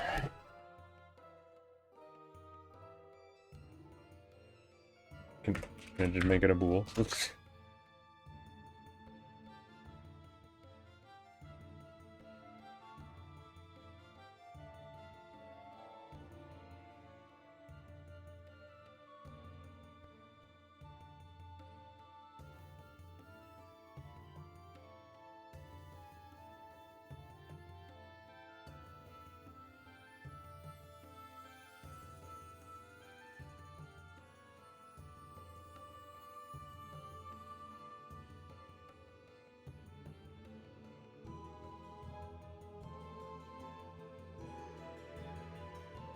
We're adding the focal point.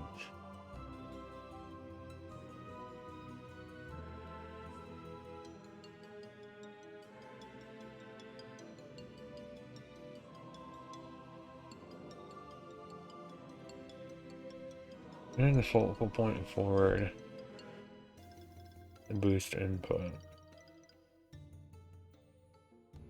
That one makes sense, right? Hmm.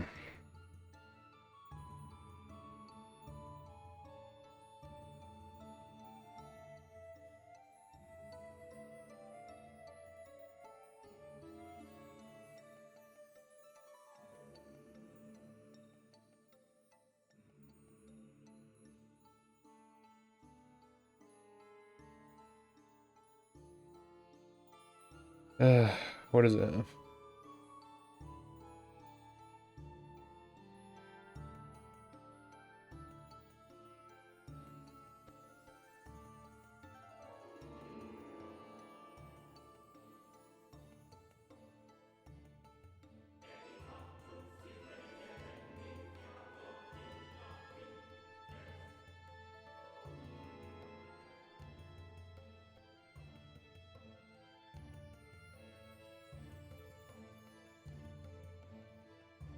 Rapid align expressions.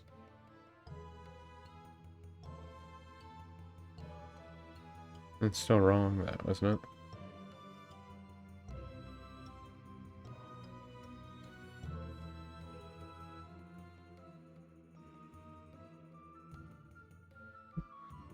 Yeah, that'd still be wrong.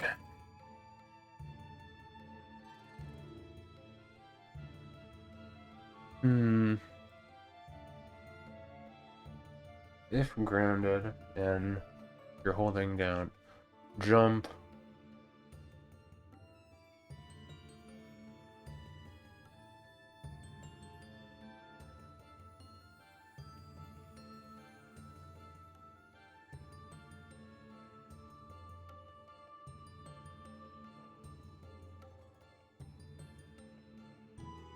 you don't jump actual speed. We don't need to do anything that complicated. We just want it to give us forward momentum when we press space.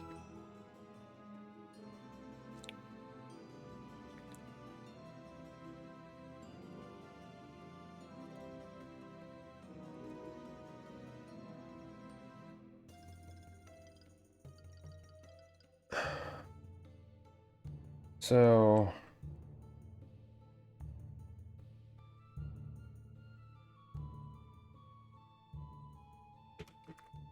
if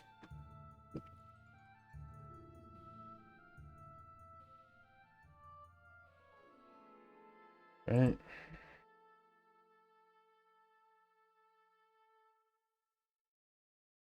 if the input button is down,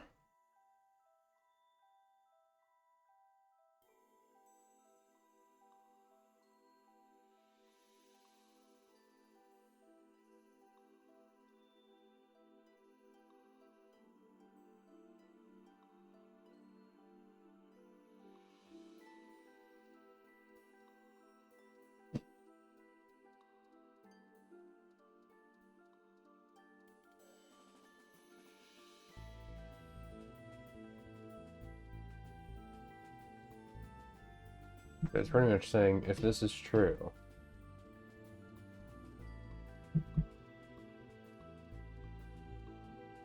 then we would just want to increase the speed, right?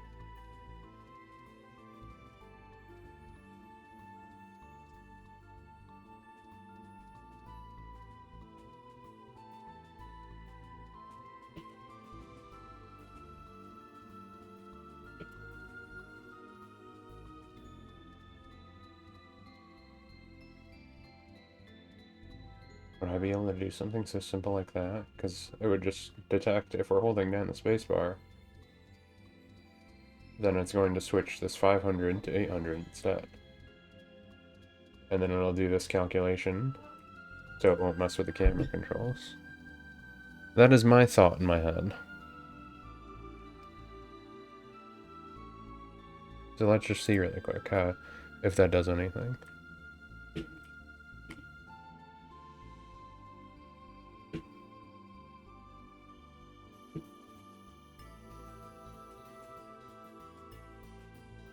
So we're moving normal.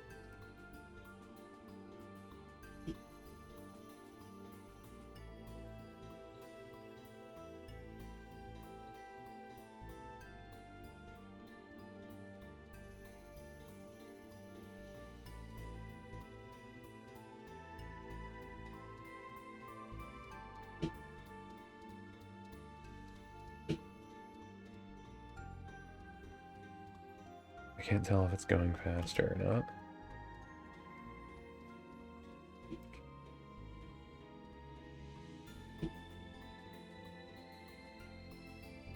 Does it just look like it's going faster in general?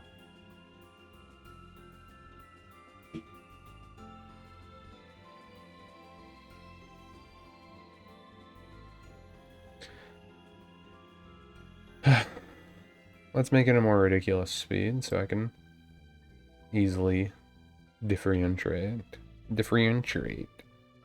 I'm just gonna make it something ridiculous. I'll make it 2,000.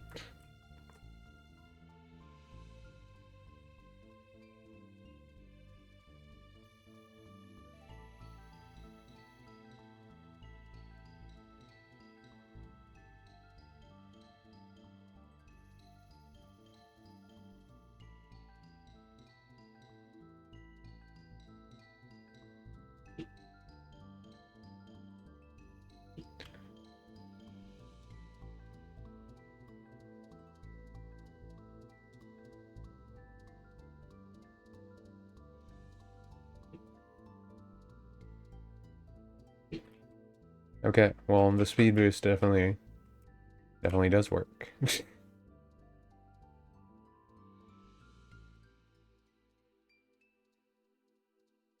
Huh. Did you just go, supercharge. Supercharge! Okay, so it definitely does work. I think just having it at 1,000 is probably fine. So that's a lot simpler than I thought it'd be. We already have the calculation there, so it makes sense to just change the speed that way for the formula that you already have. I'm a dummy. Okay, so we got a turbo boost. We don't have the particle effects though. Player should get a speed boost when the player presses spacebar. The particle effects should appear when they use it. So let me go to the bathroom again really quick and we'll do that.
Okay. On to the next mystery. I mean, I appreciate doing these challenges because it makes me actually figure out things without just staring at a tutorial and doing it exactly the way they have it. So how the heck do I do particle effects again?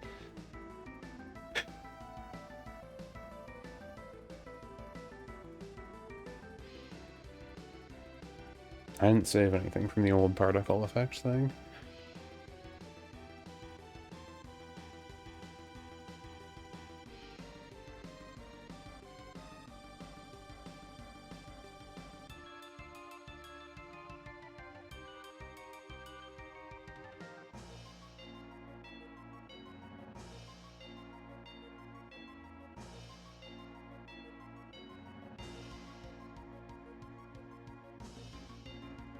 Might have to just load up my other one because I haven't used particle effects in a while. You know what? Whatever. I might as well, right? I'm gonna load up the other project, Project 3, and just use that as a reference for this particle effect thing, because I don't recall.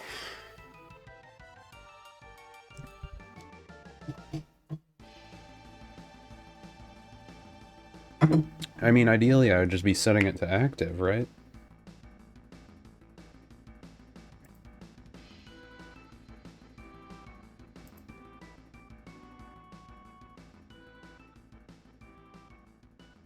Let's see what's in here.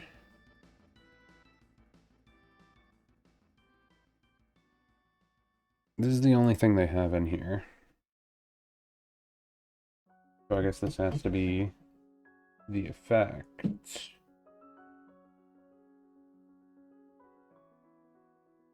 Then I had a little button to play the particle effect.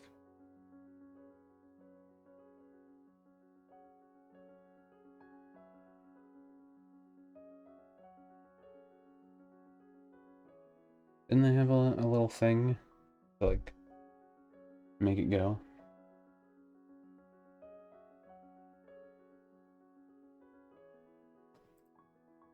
Well, I have the other one up now, so let me look at this really quick. I'm just gonna play it really quick so we can loud music.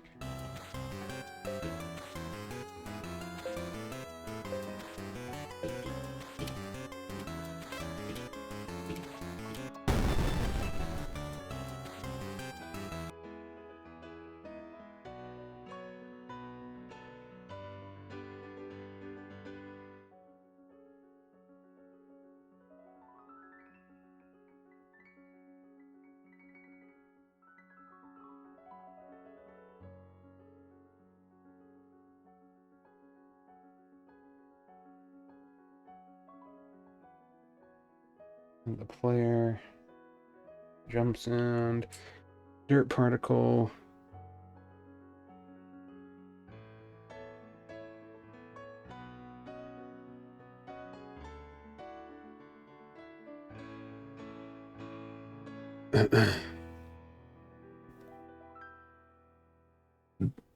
This just has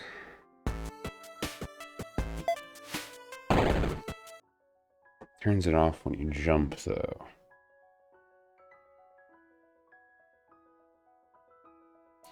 I have to run 2 different instances of this stuff when you're doing it. I'm pretty sure I know how to do this, but I just want to confirm on this other stuff just so I know I don't do it wrong. Because I think I would do it to just set the active stuff. Line endings. The following file are not consistent. Do you want to normalize the line endings?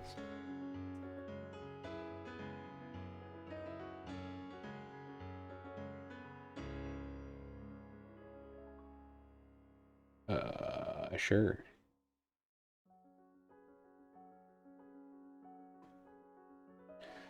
Okay, so...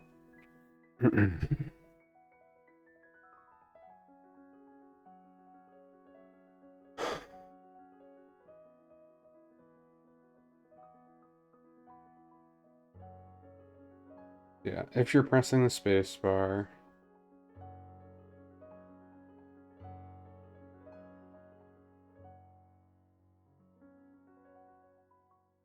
So we would want, if you're pressing the space bar, then you'd set the trigger. Oh, wait, that's the animation trigger. You would stop the dirt particle or play it. Okay, so we want to play the dirt particle. If we're hitting the space bar.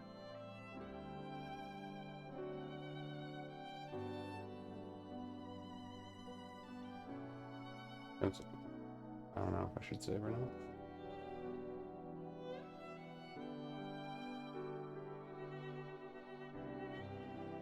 So in player controls, on a public,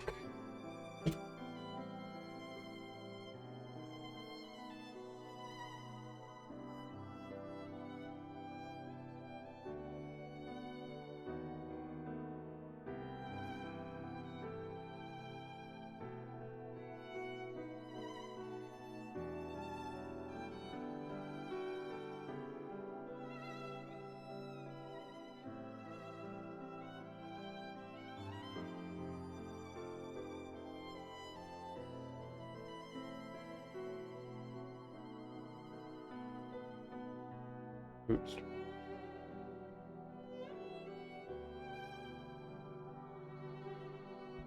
We want to define that. The player should get a particle system indicator. We want to put it under it and connect it to it.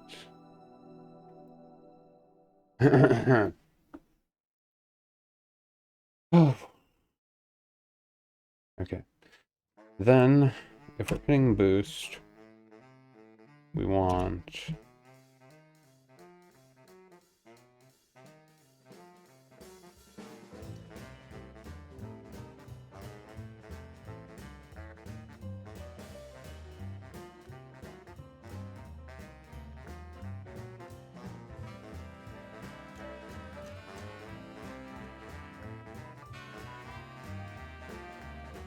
it should be play, right?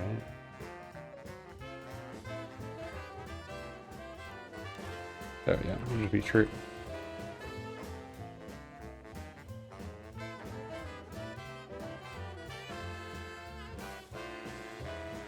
Right?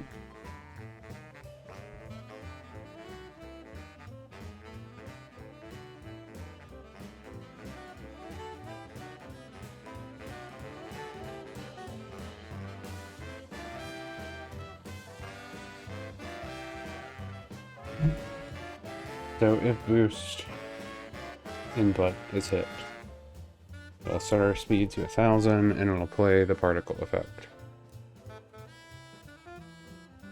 But wouldn't we need something to set it to true? I mean, to set it to false.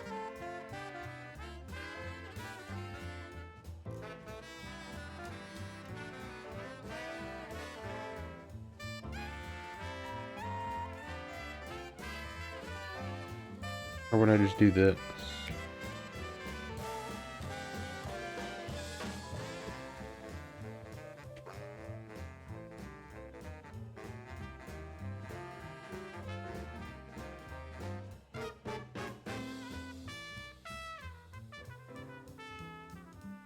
Or would that not work?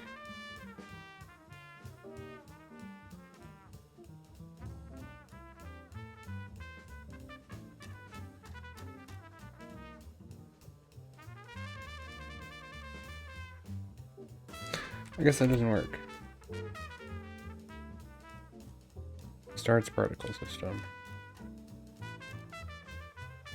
Well, let's just test this first. We have it play the smoke particle if we're boosting. So no particle right there.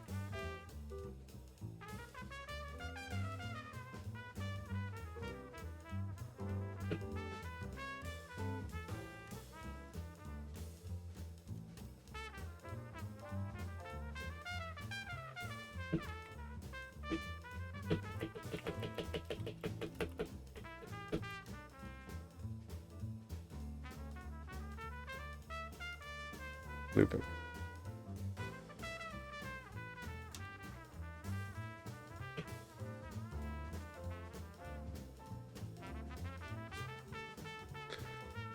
Okay.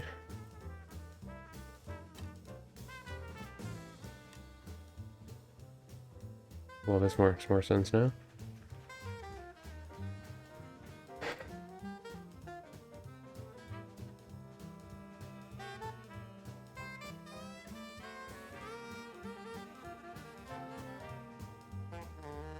I don't know.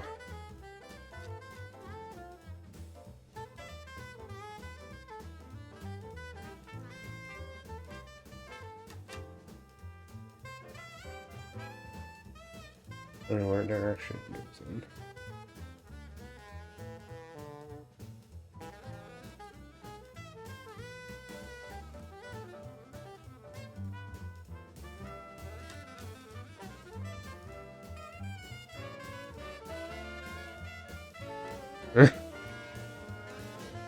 Well, that kind of works.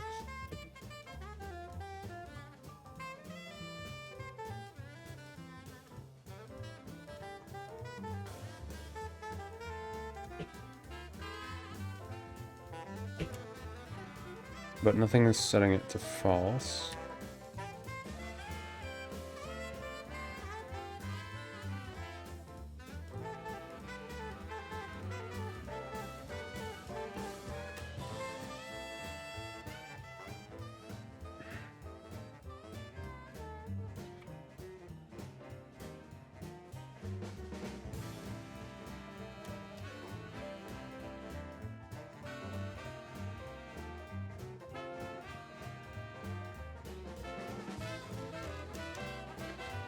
Yeah, so...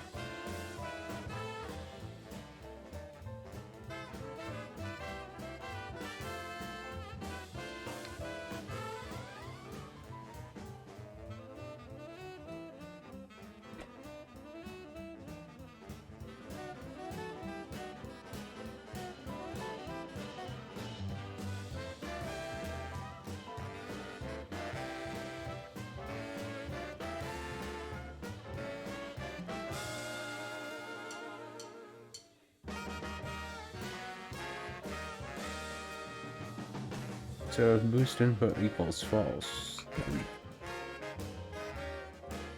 boost stop. False.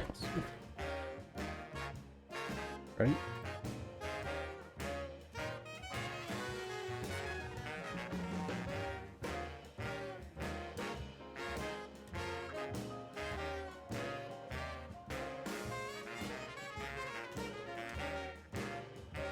There ain't my else statement wrong.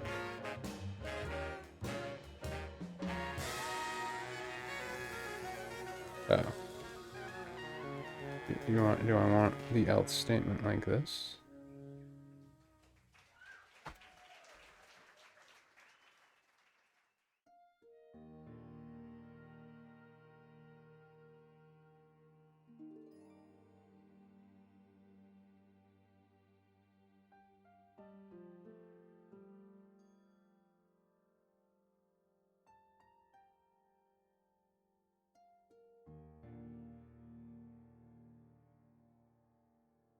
Or would that work?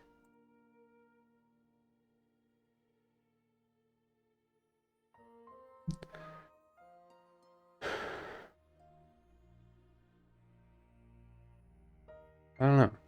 I don't know if that works. That looks right. That looks correct, does it not?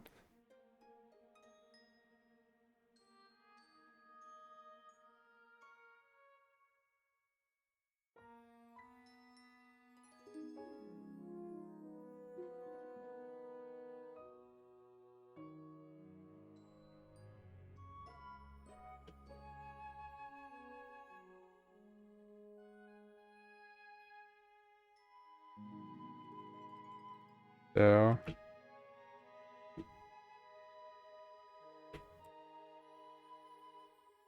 It's not playing it now.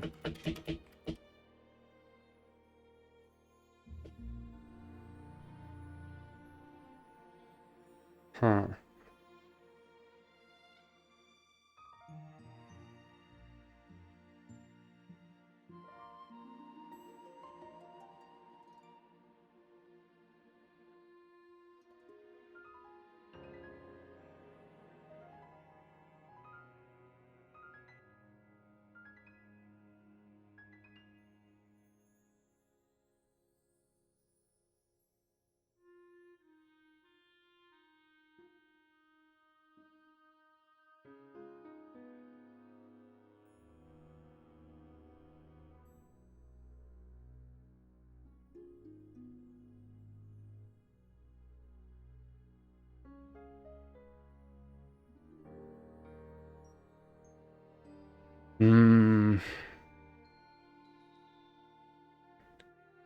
We're saying the true and false statement, boost input equals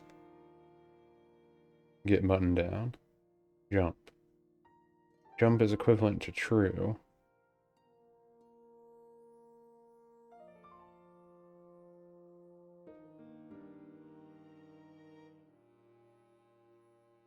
Would I just want to create another if statement? Would that work?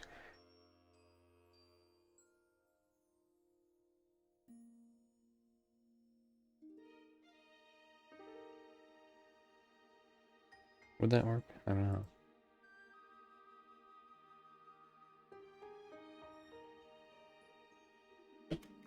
Let's see if that would work. If boost...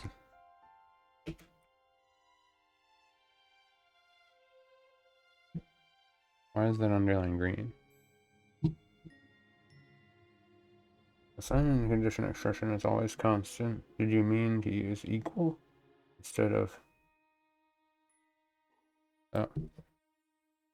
double equal?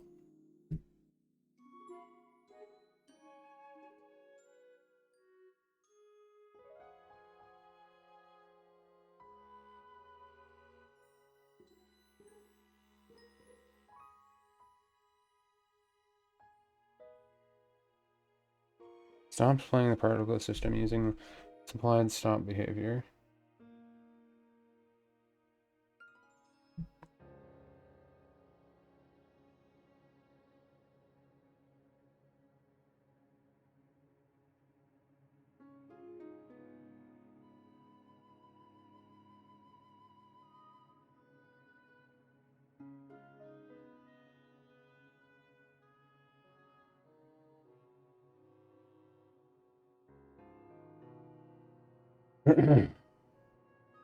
But essentially it should be setting it to active or non-active, right?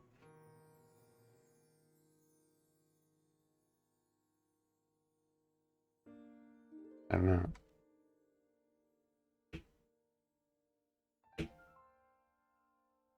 Well, I'm not playing still.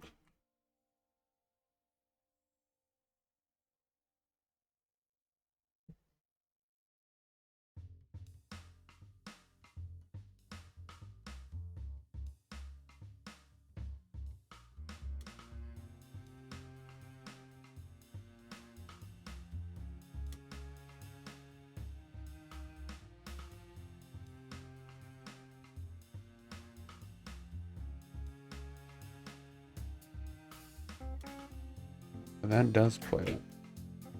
But it's not stopping. I want to try and figure it out without looking up a ton of stuff, just to see if I actually learned anything. You know? I mean, clearly I learned some stuff since I figured out some of this junk, but...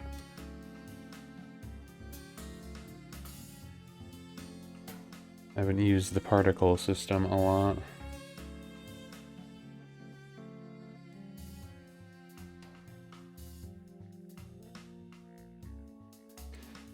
I think I'm gonna need to look back at that project again. Sadly.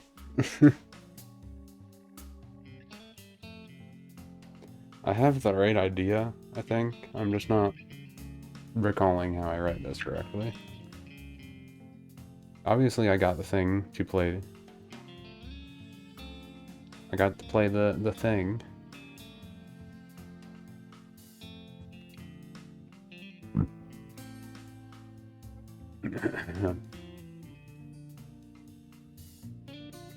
I guess first, let's make sure if I'm doing this the same way. It's on loop. Body shape, star color.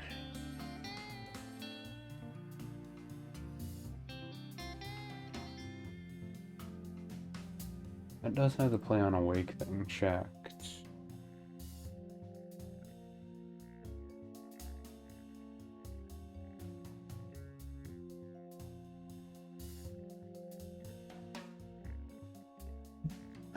That just leaves it as a closed one, though.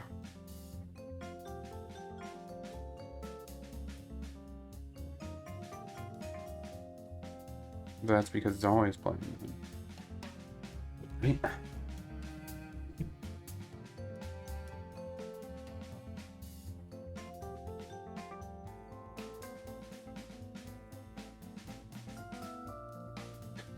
Spirit particle is nothing.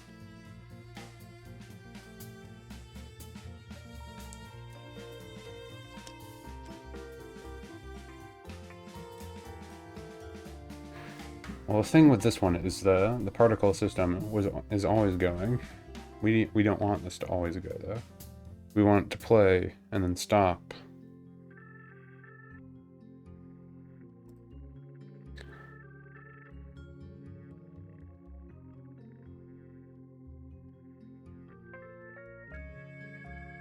Well, let's look really quick. What if I get rid of the false here and just leave it like that? Is that bad?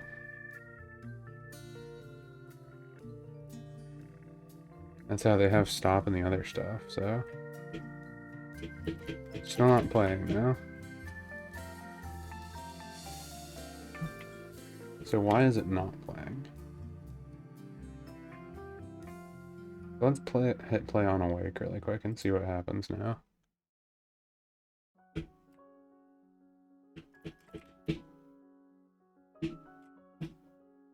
Nothing is happening. It is not currently playing.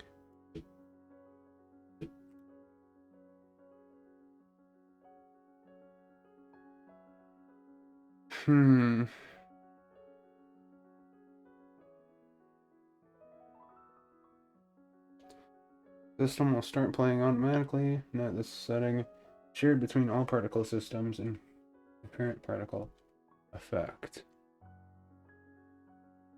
Oh wait. Oh no. It's fine. That doesn't matter. I thought I had it in the wrong order for a second.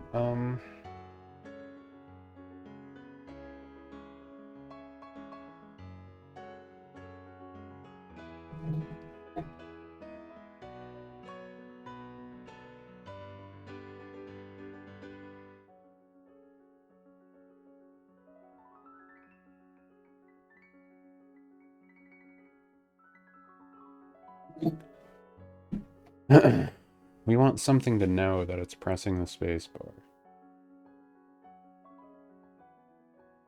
So this has pressing the spacebar, sends the player up as a jump for the other one. So it has if the input get down, space is being pressed. And you're on the ground and it's game over. Well, and it's not a game over because it has the exclamation point. Then you can jump, and it stops the particle effect while you're jumping in the air.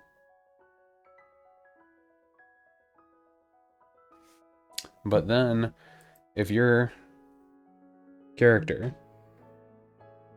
the person player controller, is on the ground, it plays the particle effect.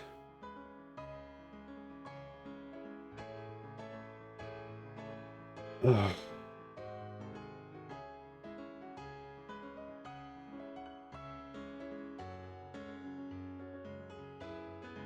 But we don't want a collision. We're not having anything collide. We're just saying, if you're pressing down the spacebar.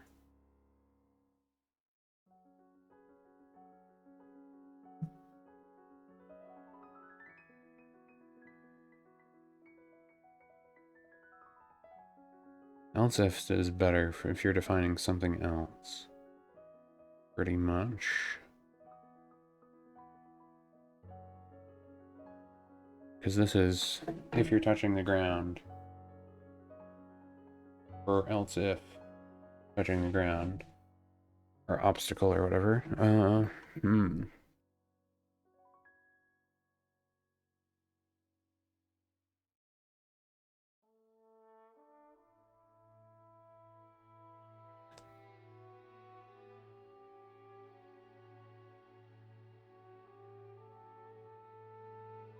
have the input spacebar thing correct.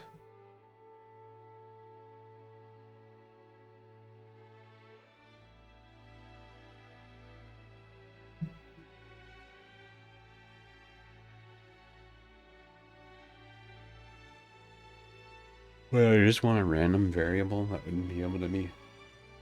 We just want to switch. We want to flip. We want to flip a switch.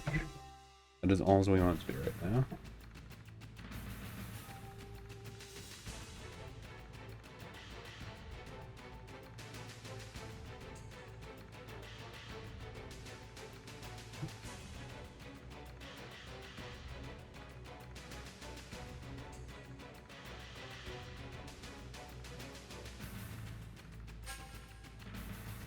So it's if you're on the ground, play. If you're in the air, then don't play. So we want, if we're pressing down the key, then play it. And then if you're not pressing down the key, then don't play it.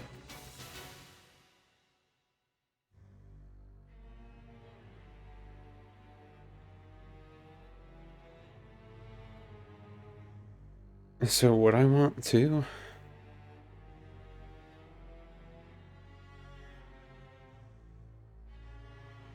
Well, aren't I defining it like that?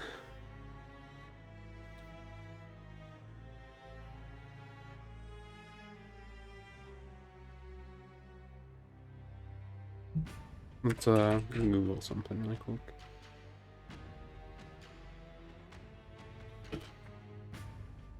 No. Bool. Bool is a keyword that is used to declare a variable which can store a Boolean values, true or false. Boolean bool keywords occupies 1 bit. There are only 2 possible values of Boolean, true or false.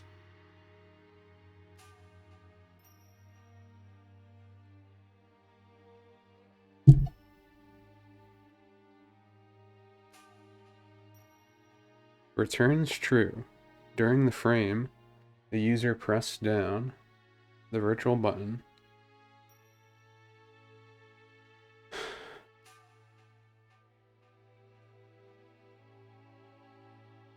Okay, so when we're pressing down the spacebar, it's true. So we're saying if it's true, then play boost, which is our particle effect.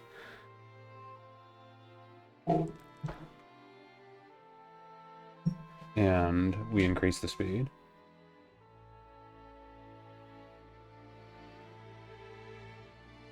So if it's set to false, it's supposed to stop the particle effect.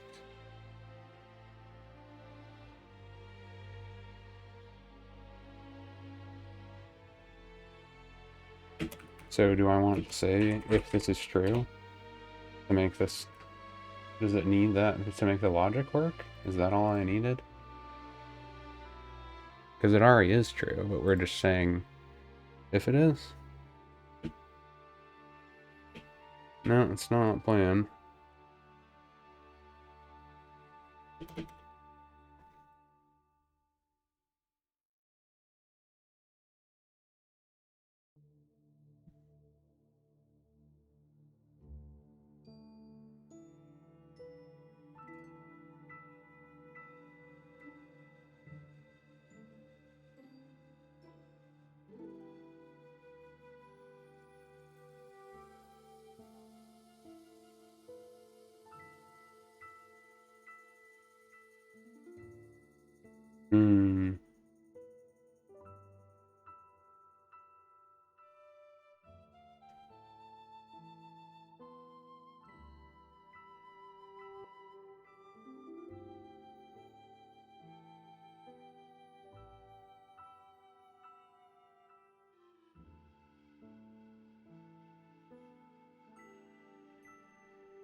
Oops.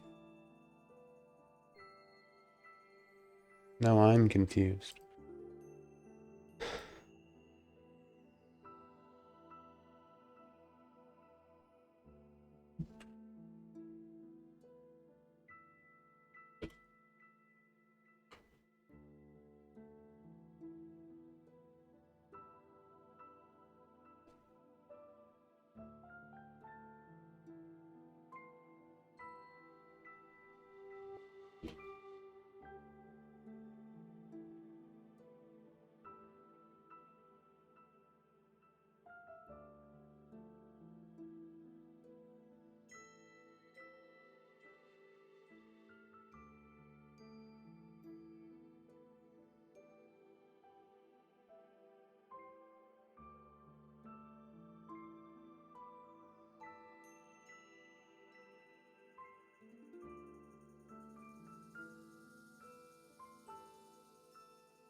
I needed to be able to read this.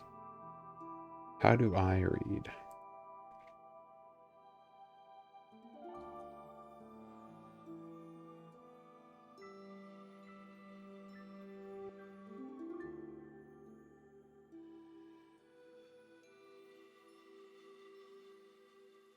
I wonder what means.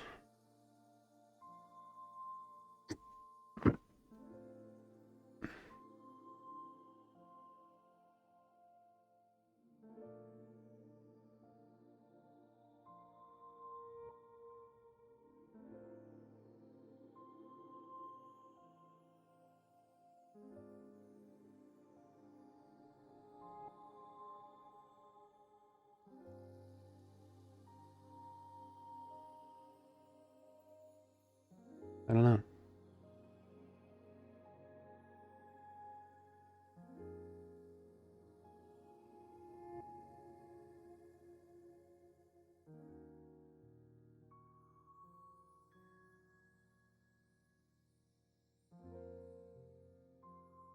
Let me see something.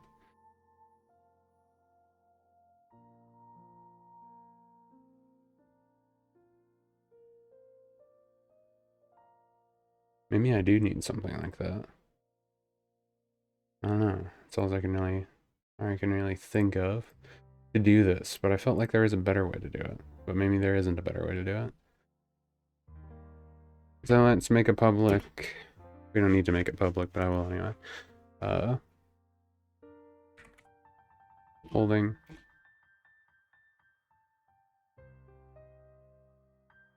Boost.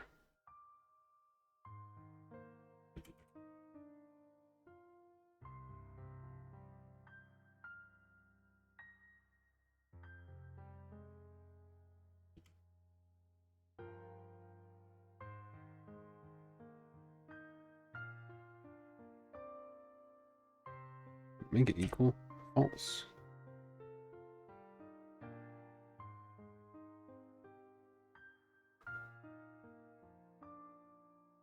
Okay.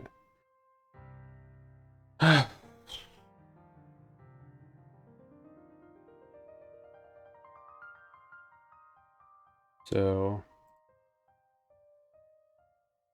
oops.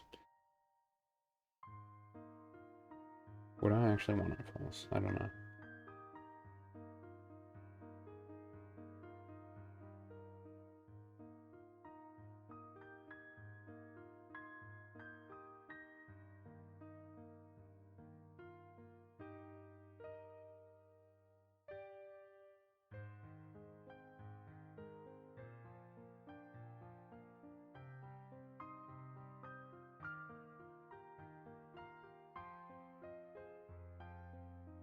By default, it's set to true, because ideally you would always be on the ground.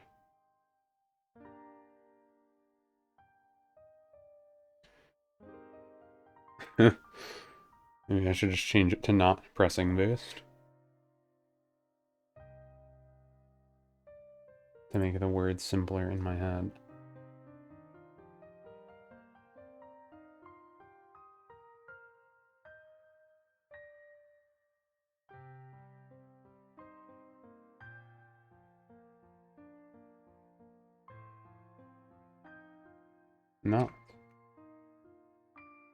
Not pressing boost equals true.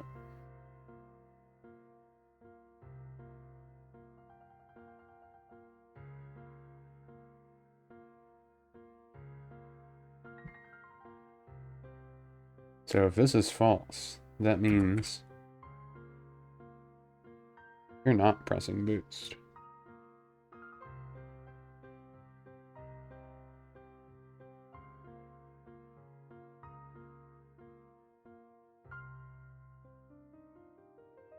Oh, you can't just write it like that? But if you are, then this is a big fat lie. It's false. Oops, what am I writing?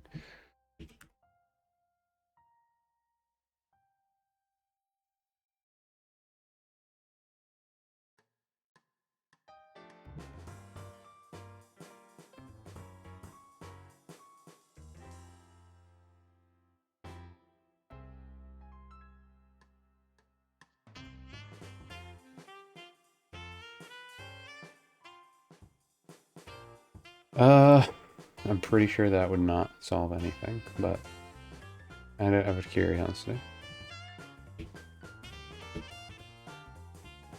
Yeah, it is not turning it on.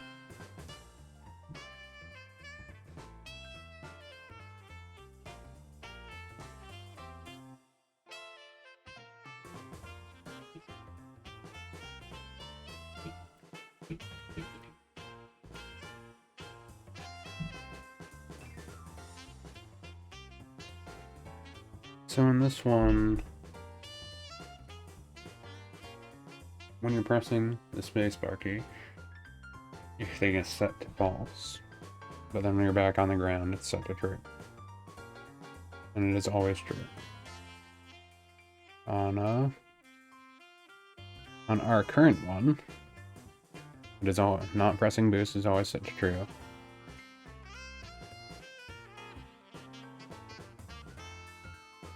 So what can we do?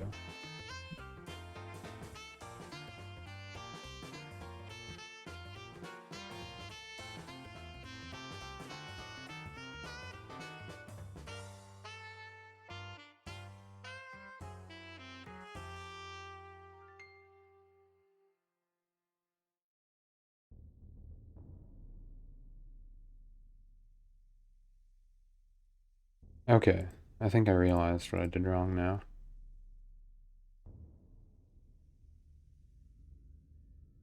I think I realized what I did. I want to put an AND. So if boost input is true, and not pressing boost is true.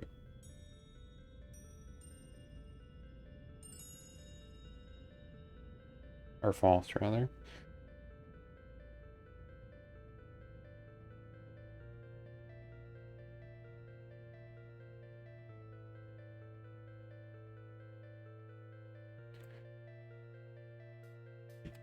So then if this is false, and not pressing boost, it's true. Then do all that. Is that right? I don't know. Is this even going to run? Okay, well right now, nothing is happening.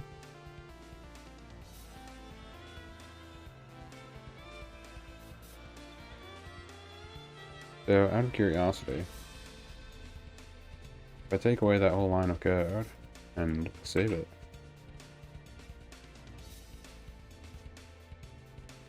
what does that do to this when I'm hitting space?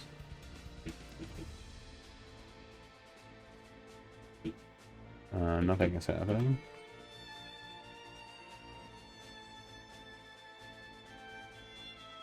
Nothing is happening because we don't have anything telling us that we're not pressing boost. Actually, this is redundant, isn't it? Probably.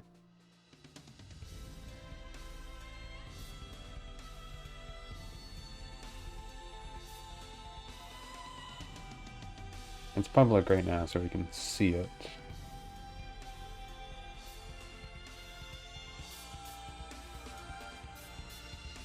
When we start the game, not pressing boost is checked.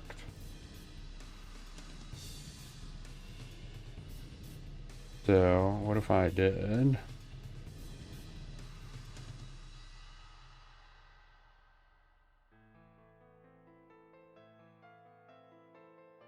not pressing boost equal 0.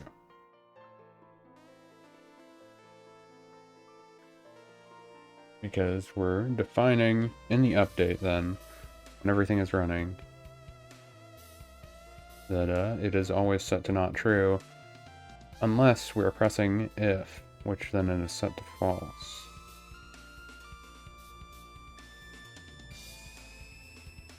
So if you're pressing boost, and it's true, and is not pressing not boost, then it's false. I might have to take away the exclamation point there. I think I might have done that wrong, but I'm not sure.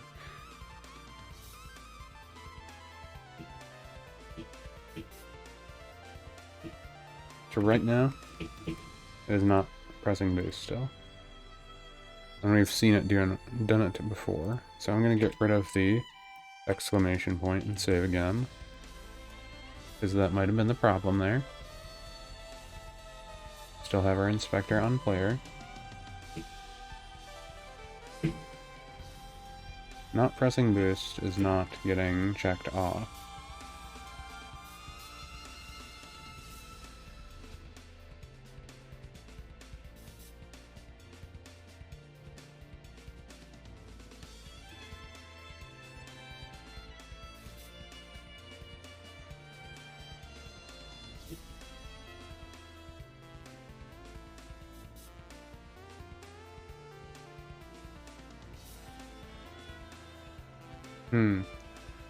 Interesting.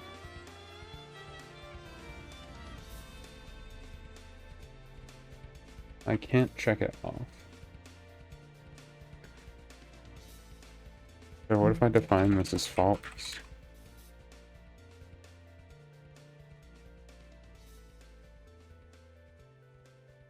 Does that just like not work?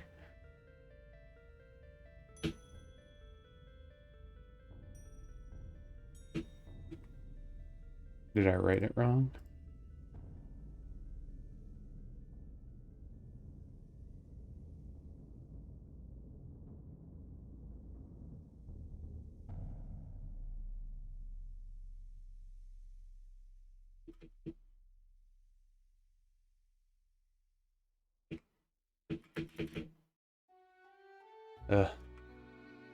It has been very hard to get this to operate. This stupid function.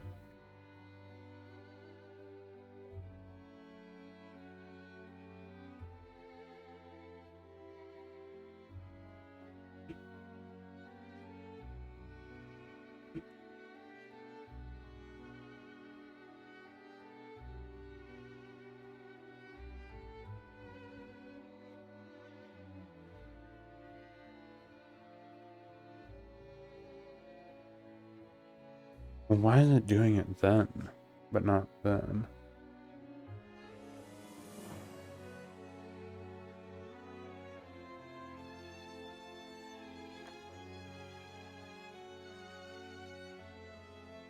Let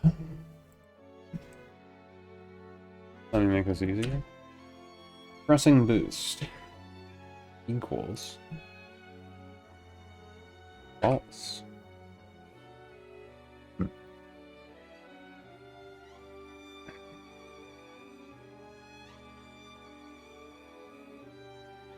So pressing boost equals false. You're not pressing it right now. And then you press boost.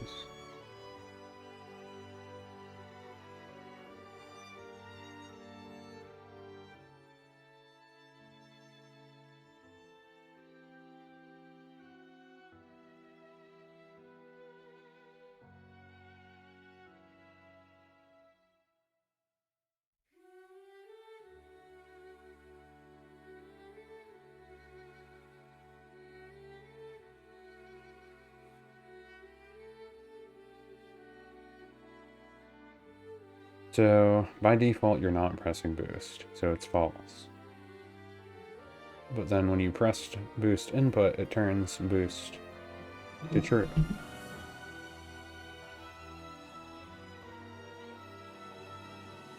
And then it plays the thing.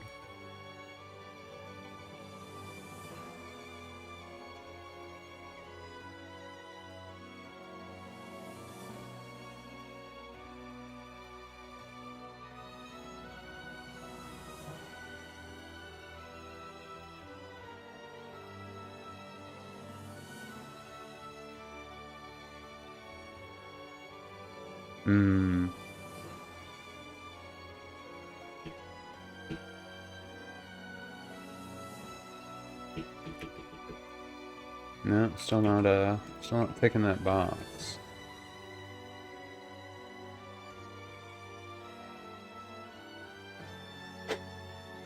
Boy, this has been annoying. What else can I do then? Let's look at the power-up thing.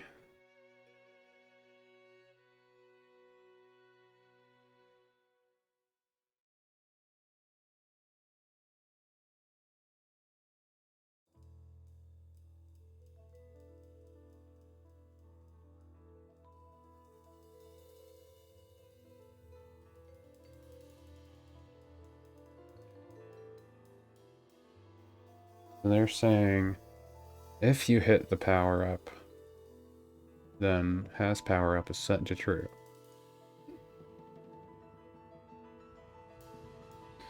And by default, has power-up is just a bool. So maybe that's the problem?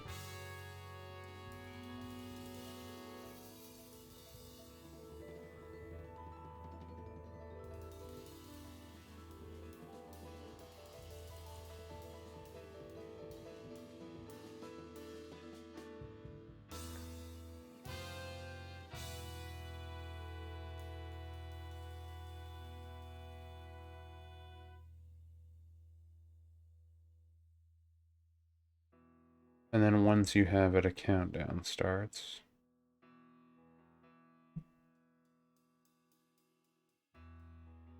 If has power up. Or if you have no power up, then you hit normal strength. So we want to say if boost input, if you're pressing boost, it's true. Or else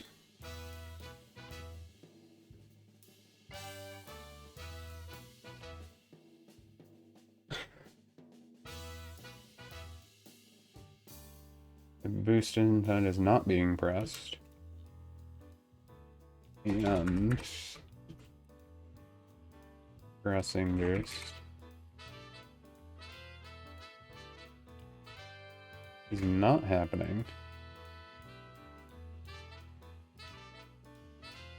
And pressing boost equals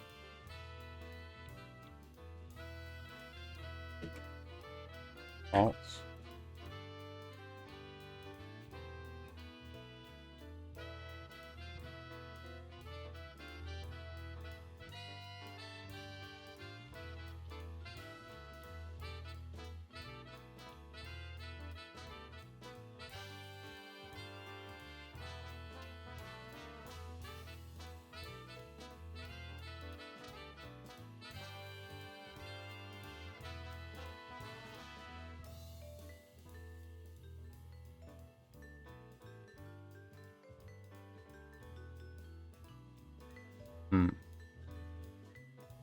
Doesn't that not work then?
This is my out.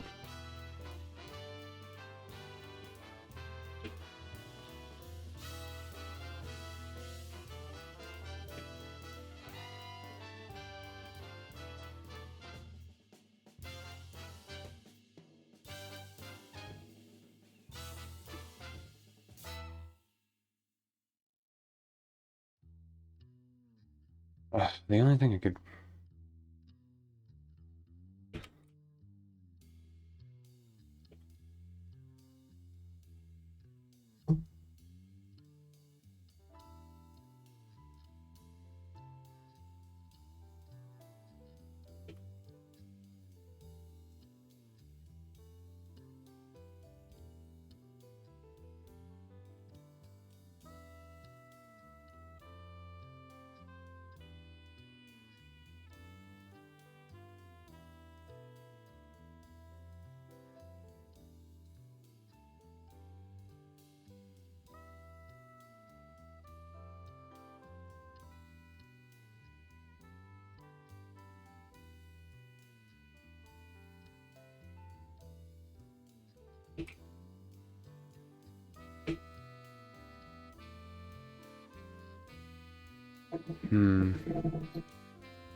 Let me try getting rid of the pressing boost really quick.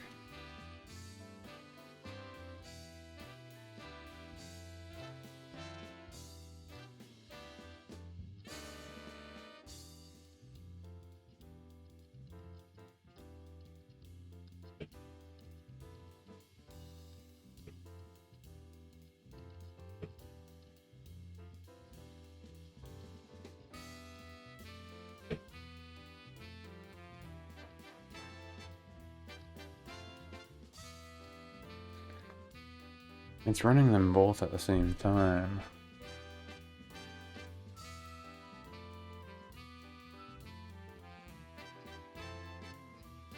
Or in theory, if I'm holding down boost, it should not be showing that.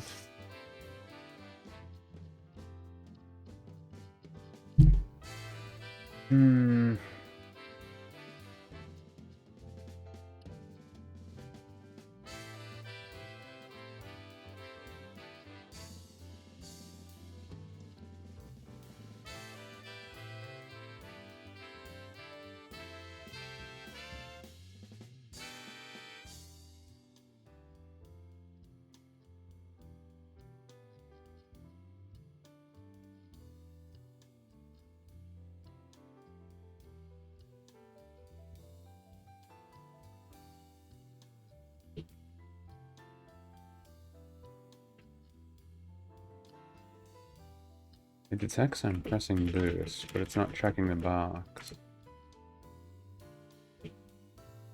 It's changing my speed. I don't think this challenge would be so challenging. I mean, it's a bonus challenge. I could have stopped by now. Could have just stopped.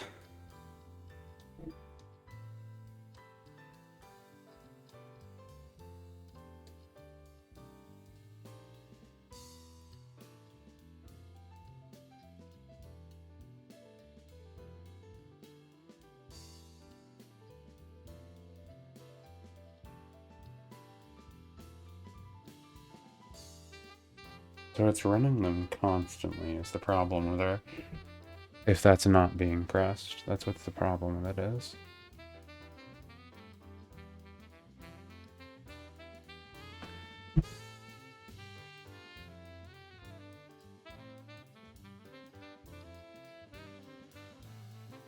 That's why the collision thing works. So we want something else. We need something to say something else.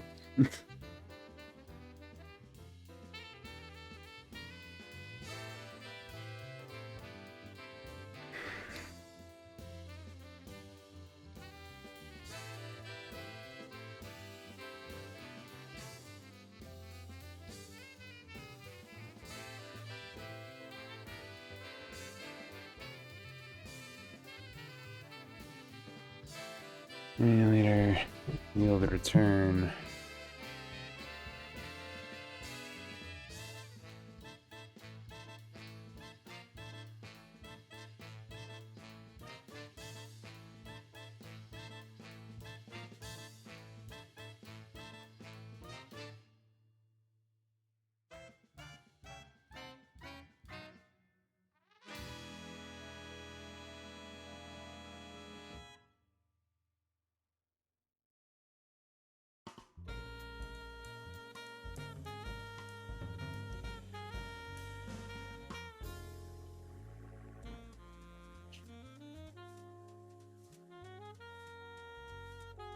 Draining force in that direction.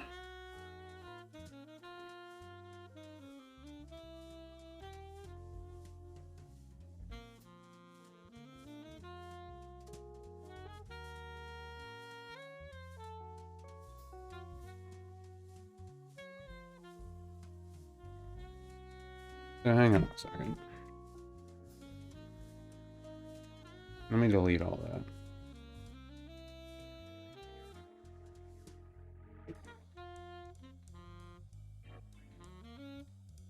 So we're pressing boost. We don't have Bruce being pressed anymore. It's not updating. Now we're pressing boost again.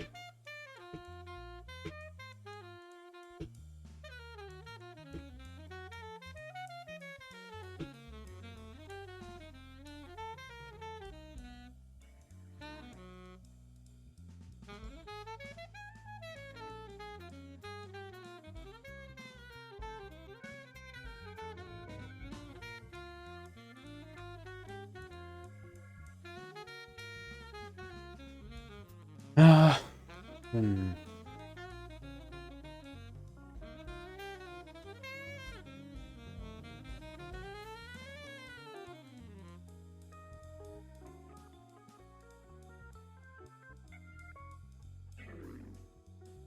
So how would I write this, though?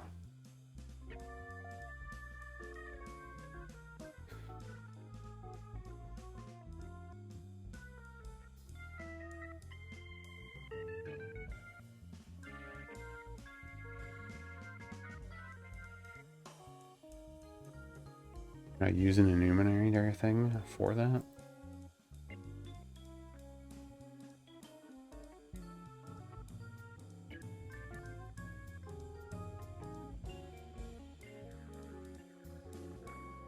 Coroutine.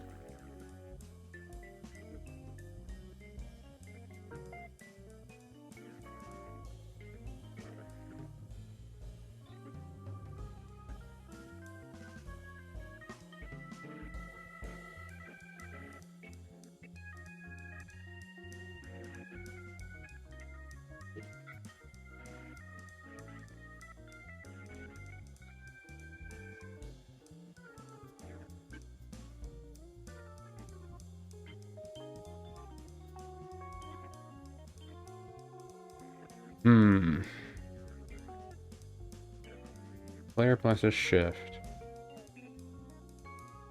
equal to, or else sprint equals 1.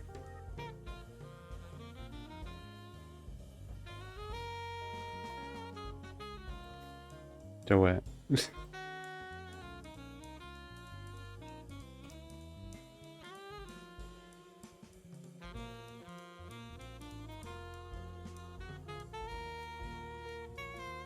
the wrong thing.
Player controller move.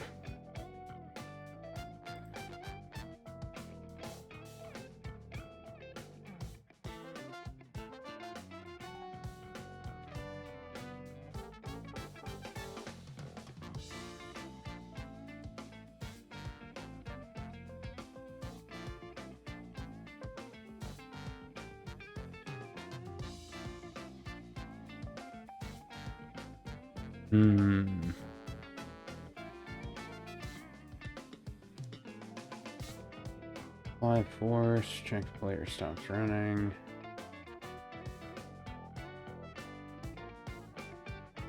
Check if player is running. If player is grounded. And input, get button down, sprint is running true.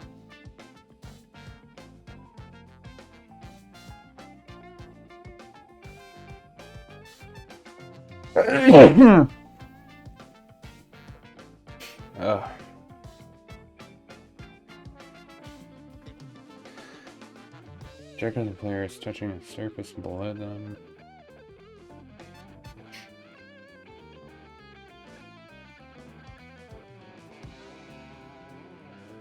If running, set run speed.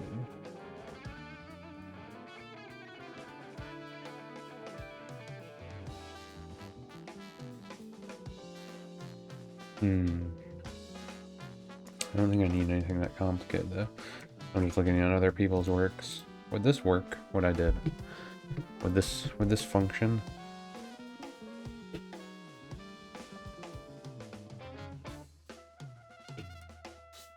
It's doing the thing again where it's saying how I'm not pressing boost constantly.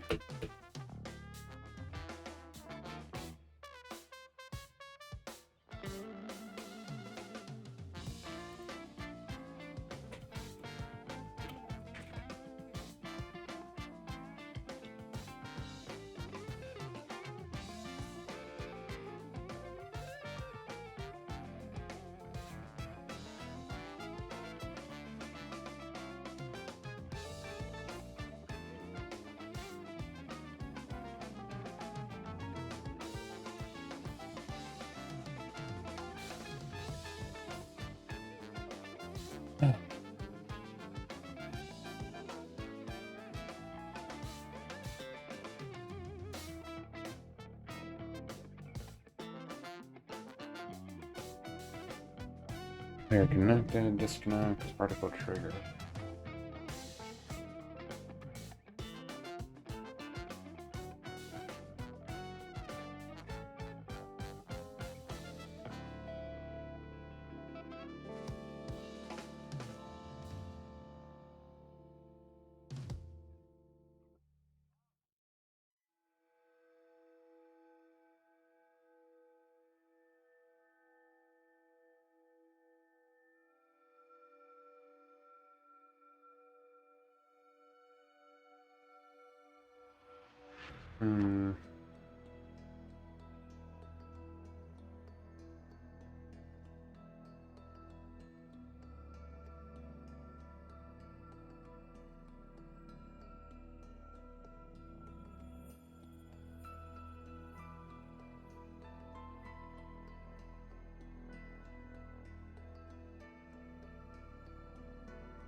I don't know.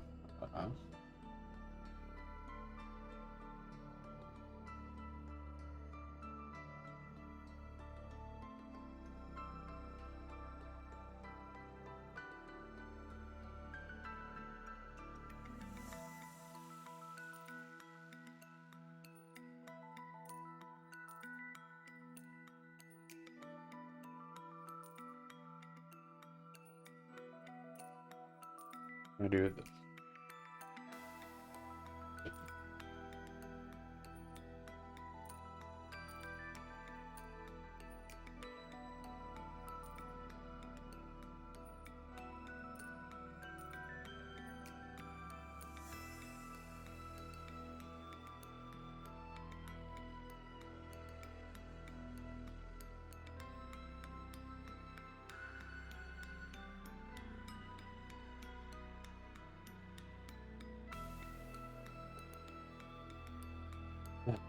No, that wouldn't matter.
Hang on a sec.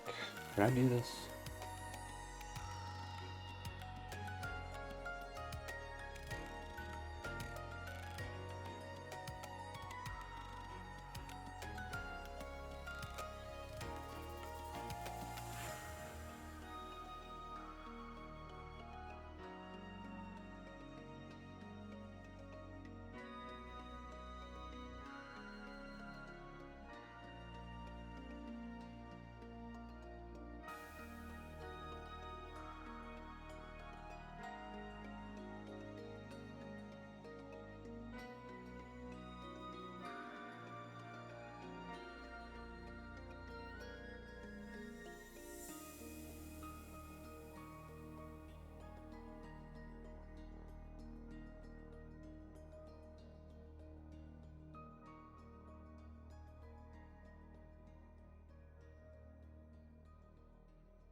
Yeah.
Hmm.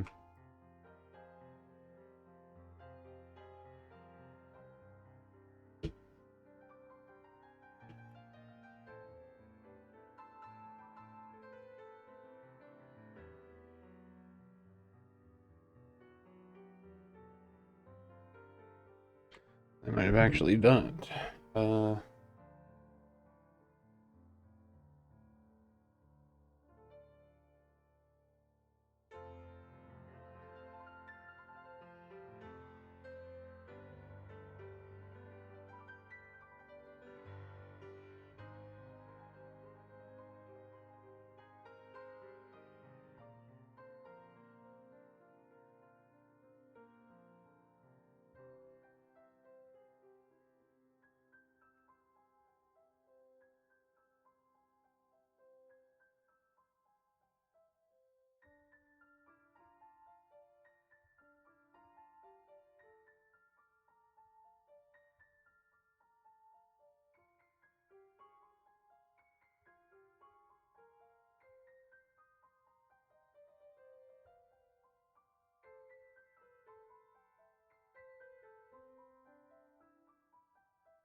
Okay. We made a sprint with a cooldown timer. I feel like there definitely was better ways I could have done that. But this method ended up working. So in my void update, I still left my if boost input. My boost input being when you press down the spacebar, then that sets it to true. So if we are jumping and not pressing boost, then you get the speed boost.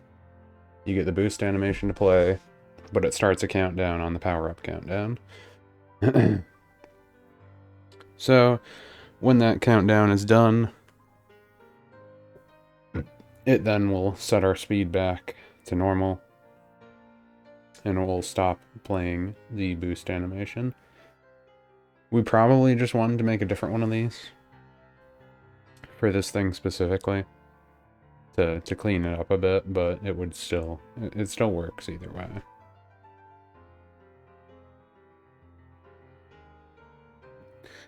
Still technically works. Though, if we didn't put it on into its own thing, then it'll think that the power-up is something else, so I'll make it its own thing real quick. The main door, right? Yeah.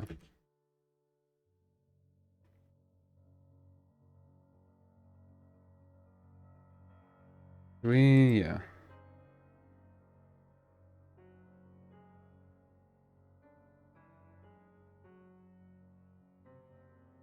Boost timer.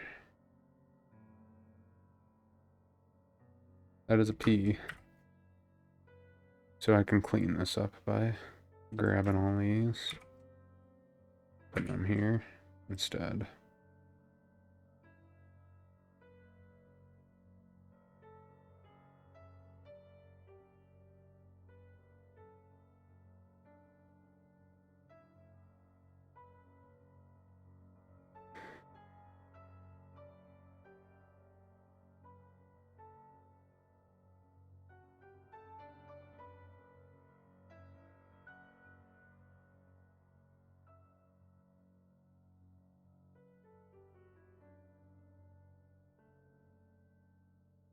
I remember.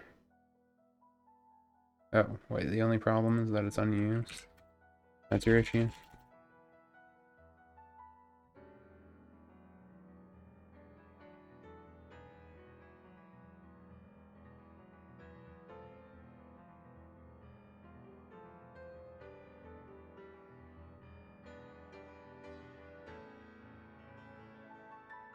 So, what's the issue? Not all code paths return a value. Oh, right, because I'm not doing a yield return.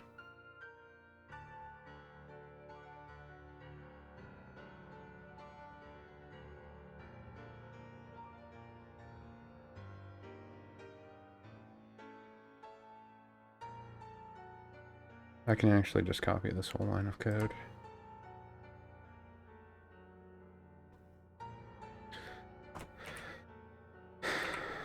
Okay, so that cleans up that line of code then.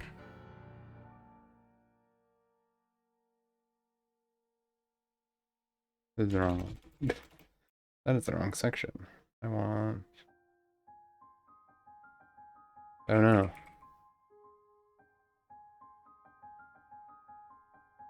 Oops. Ignore that.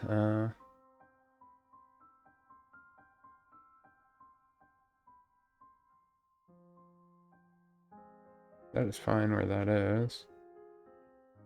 I'll change this one.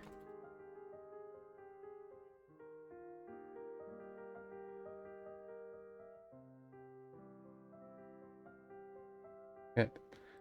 Now it should work correctly.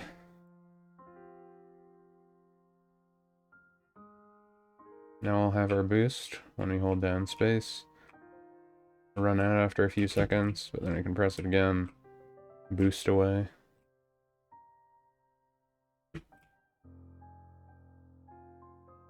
Damn. Score. Okay. That took forever.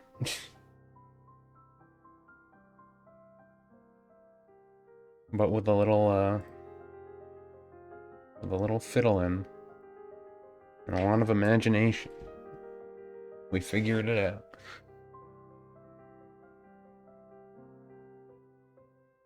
Dude, could I just make it return? Well, could I just make it not return a timer? There has to be another way that I could have done that easier. But the way that I did it works, and it would make sense in the context of the game to not have an infinite sprint. Most games don't have infinite sprints, but still. The enemies never get more difficult. Increase the enemy's speed, but increase in speed by a small amount with every new wave.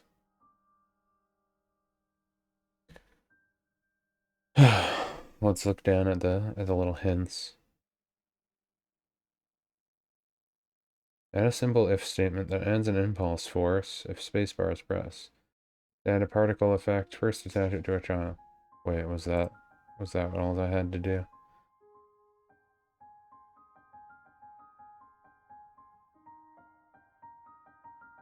Huh. That probably would have been easier. Hmm. Hmm. Hmm. I mean, my way works. Definitely would have been easier. You'll need to track and increase the enemy's speed in Spawn Manager, then an enemy reference that speed variable and set it in start.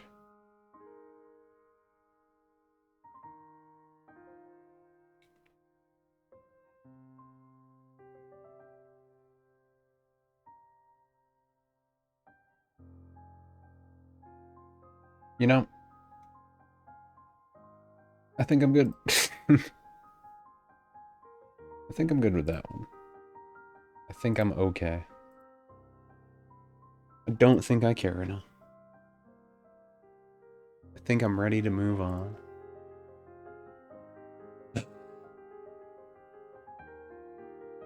In this lab, you will work with all of your non-player objects in order to bring your project to life with its basic gameplay. You will give your project projectiles, pickups, or enemies their basic movement and collision detection, make them into prefabs, and have them spawn randomly by a spawn manager. You should have a glimpse in the core functionality of your game.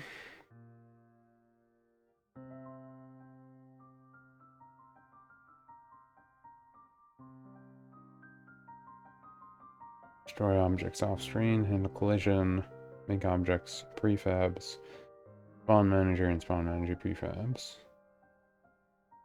I'm just gonna say I'm good with that. That'd be like if I was actually working in like doing this out of school, because I still feel like it'd all just be easier to get through all of this stuff for learning, and then, then start working on the project when I can actually do everything at once instead of working on it in like an hour. This quiz will assess your ability to apply physics, blah blah blah. Okay, so there's just another quiz. Get at least one right. We can do it. You're trying to write some code that creates a random age between 1 and 100 and prints that age. But there's an error. What would fix the error?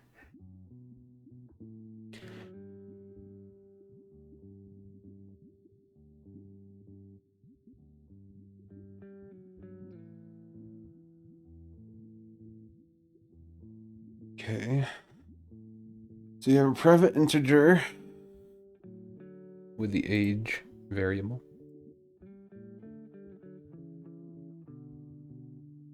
Okay. And you're starting with the enemy count. No, you're starting with the debug log.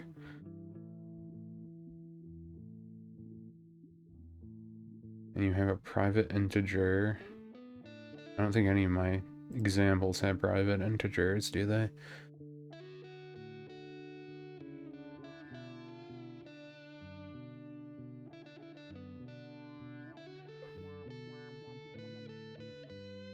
equals random range.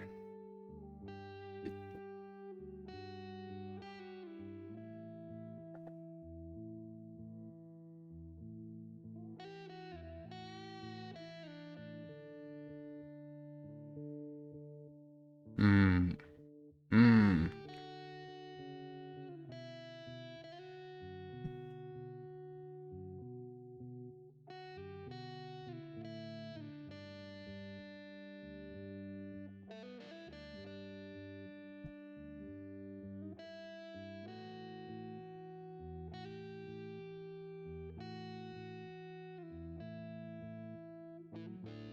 Don't worry about that.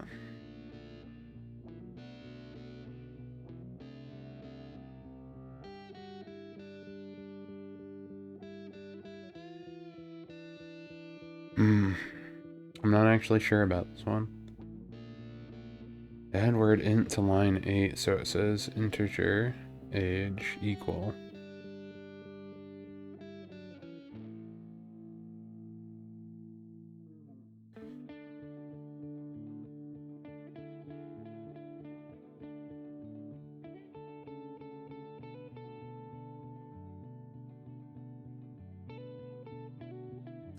I don't think anything's defined like that.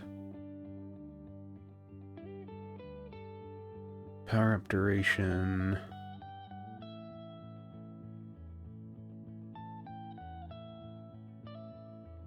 Yeah, none of these are like that. They don't have to define it.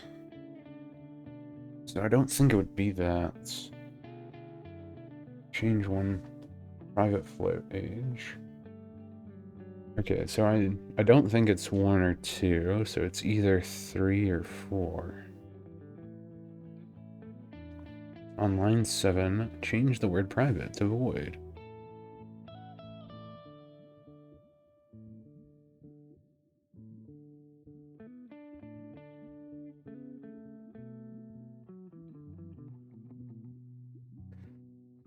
I don't think that would matter, though. So I'll guess the return. I don't know if that's right.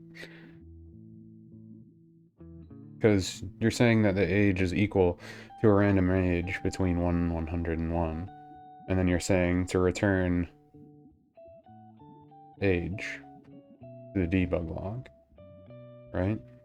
So then the debug log is going to run the script for that integer for generate random age. So then it's going to return a number between 1 and 101.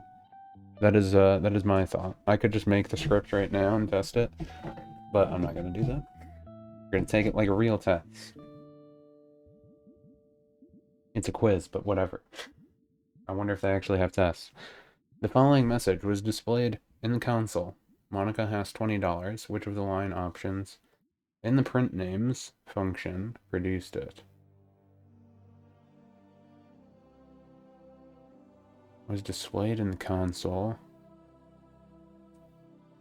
Which of the line options in the print names function produced it?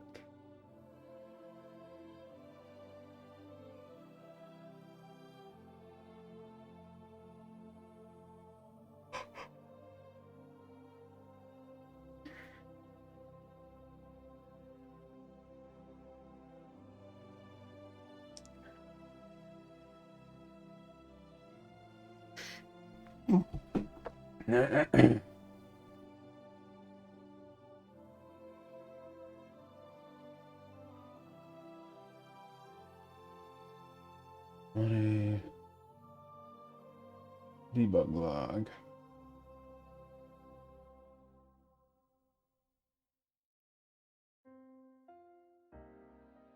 Monica has money which equals $2 or multiplies $2.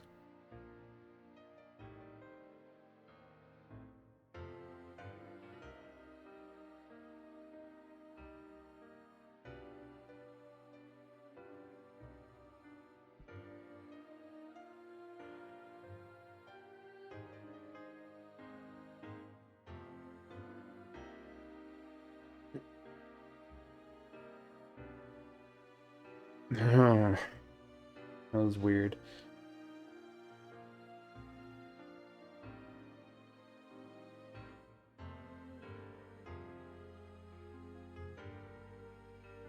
String names.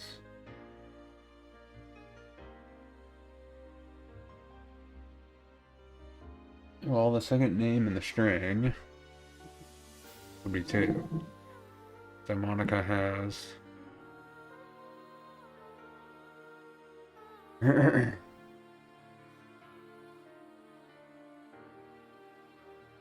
times 20 plus. Or would the string be like that? I don't know if the string would be like that or not. Why would it divide it though? That doesn't make sense.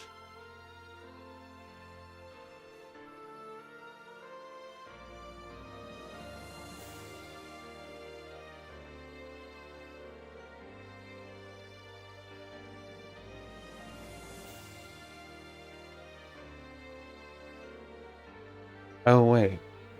So it's doing 5 times 2 2 times. Is what the void start is saying, right?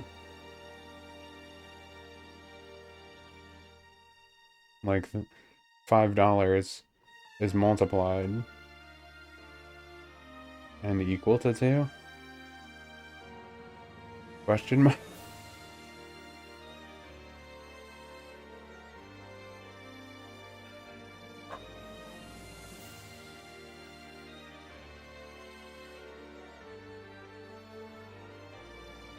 Or is it saying that money equals 5 times 2?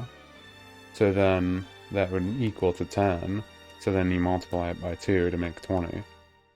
That's probably what they mean. That would make more sense. Why does programming have to be so much math? I'm stupid. So ideally, that would mean that it's either B or C, if we think of it like that, because I don't think we would divide it, right? So if it's either B or C, I would say C, because Monica's second in the name string. And I'm hoping that it's not the divide sign, because that doesn't make sense to me. Unless this multiply equal to 2 means something else than I'm thinking. It's like, actually, it was saying that it was multiplied by 2 500 times, so it's 200 or something, and I don't know. The code below produces error, CS0029. Cannot instantly convert type float to union vector 3, which the following would remove the error. Private vector, starting velocity, void start, starting velocity equal to F.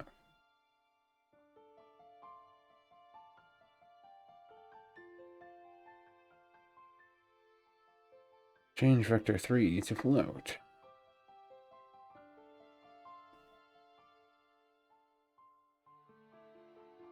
Real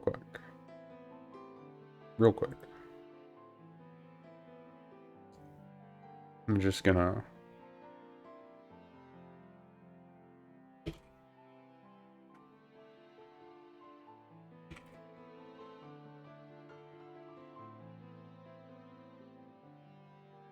I'm gonna cheat.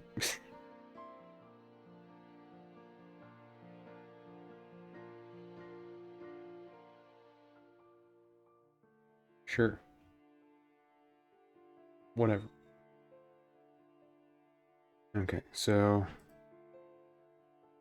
they want private vector 3 starting velocity.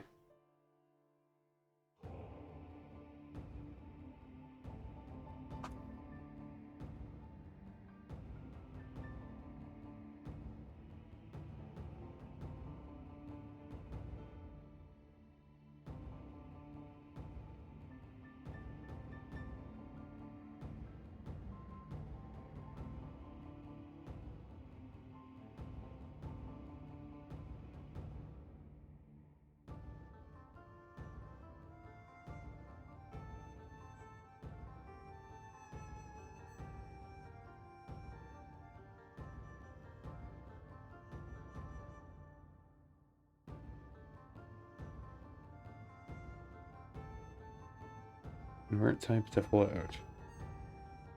Is what it is. What is it asking?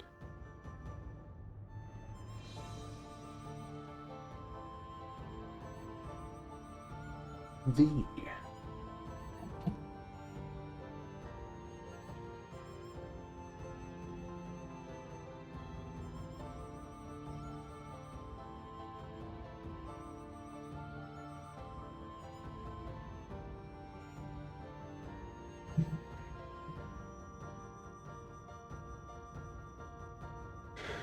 Three to float.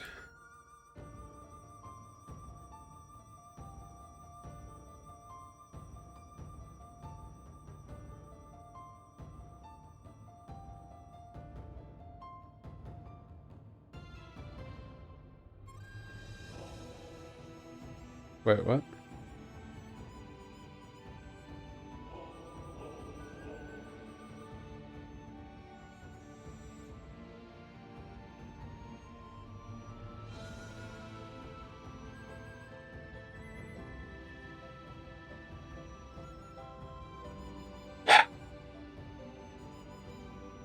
Well, I don't know why that happened. It sent me backward? Why? That makes me want to, like, skip the whole thing now.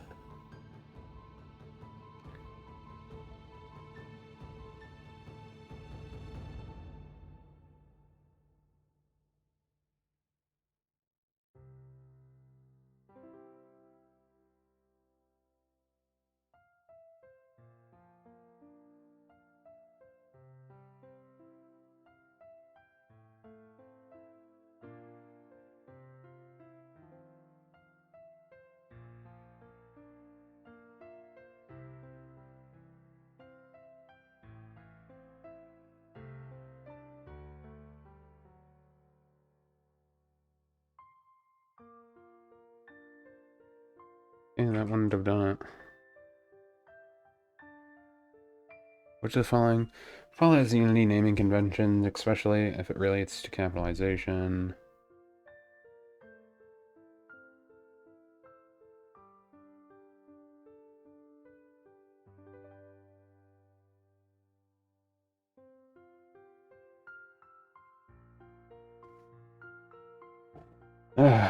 Okay, float. Forward input. Access.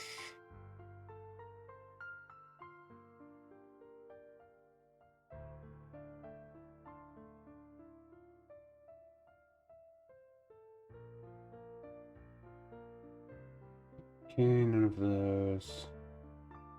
Input should be capitalized, so it's line A. You're trying to assign the power-up variable in the inspector, but it is not showing up in the player controller component. What is the problem?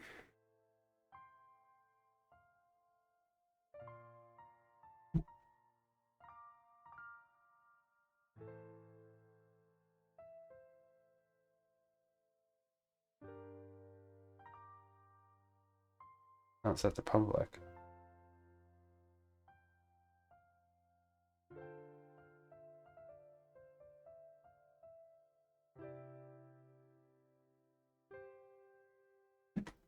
Power-up variable should be public instead of private.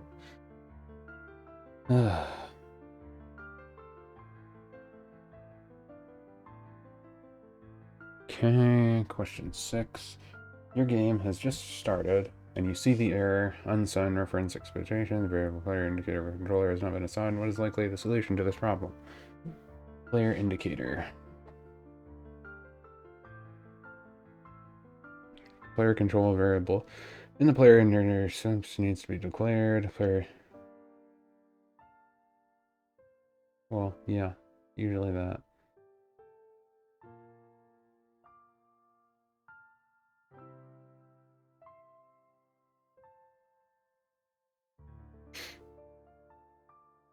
I'll say this one though. Given the context.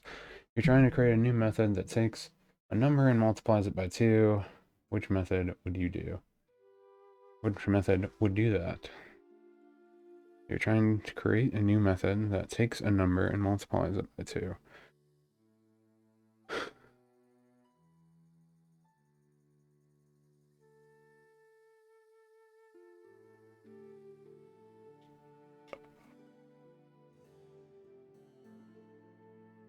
Unavoidable number. What is the difference between... Oh, yeah, the...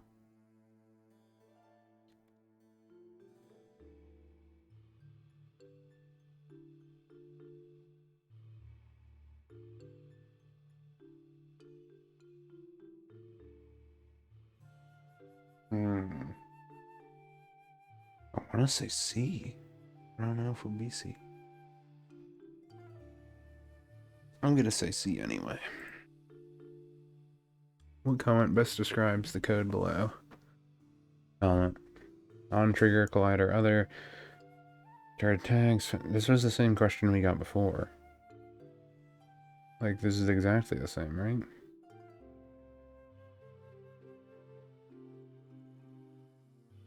If other thing collides with spike, destroy other object.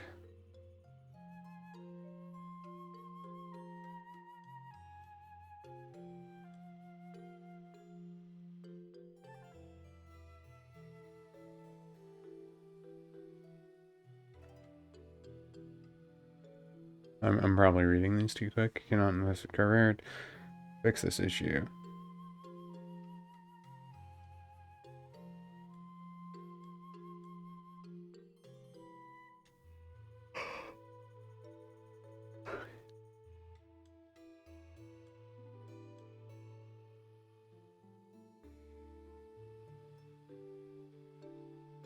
Line 1, change collision to body. Line 2, change game object to rigid body. Delete game object.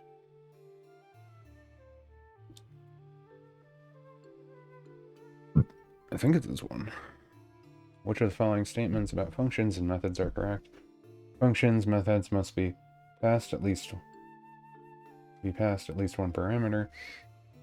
Function methods with a void. Return type cannot be passed parameters. A function method with an integer return type could include the code return 0.5 float. If there was a function method declare as private void rename object string new name, you could call that method with rename object.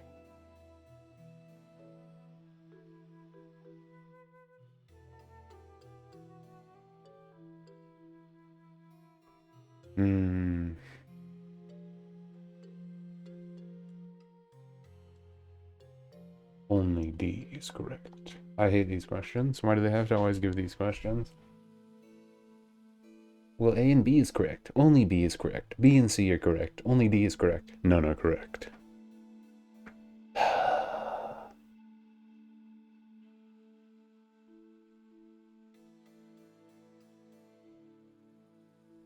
don't know. Are any of those correct? I'm just gonna say D, and we'll look over what we got. We got 6. Whoop. You need 600 to pass. You got 6, and you need 600.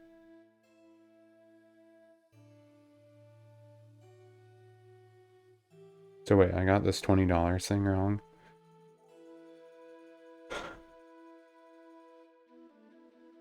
Debug log 1 as...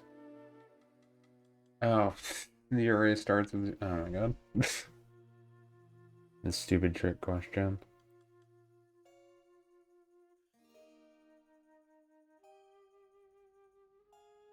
I'm sometimes surprised the ones that I do get right.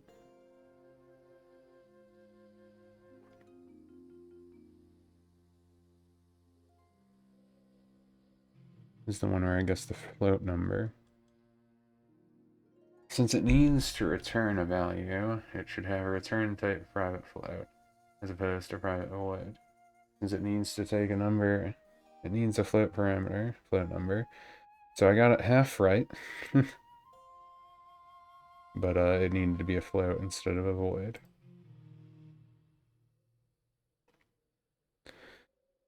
Let's see. If the player collides with a spike, destroy the spike. Right. That one I just didn't read. And then this last one.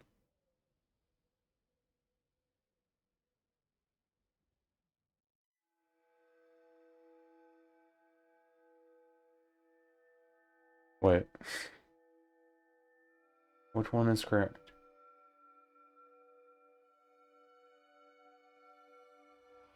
Your answer. Incorrect. So the answer was none of them. Is what you're saying. None of them were right. Well, okay. We got through that. I'll accept it. Could have done better, could have done worse, but we got through it anyway. Either way, I was more interested in being able to actually start this next section, so let's just go over this stuff, listen to it. We'll get through the setup, and then I'll probably just actually start it tomorrow. I don't think I want to spend too much more time tonight. Give myself time to get in bed and all that junk. So let's listen to it.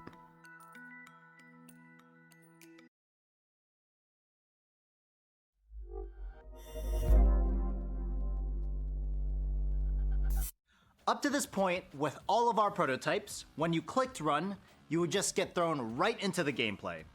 No hello, no how are you, just right to business. Then during runtime, we've never tracked score, lives, or progress, so there was no real way for the player to tell how they were doing.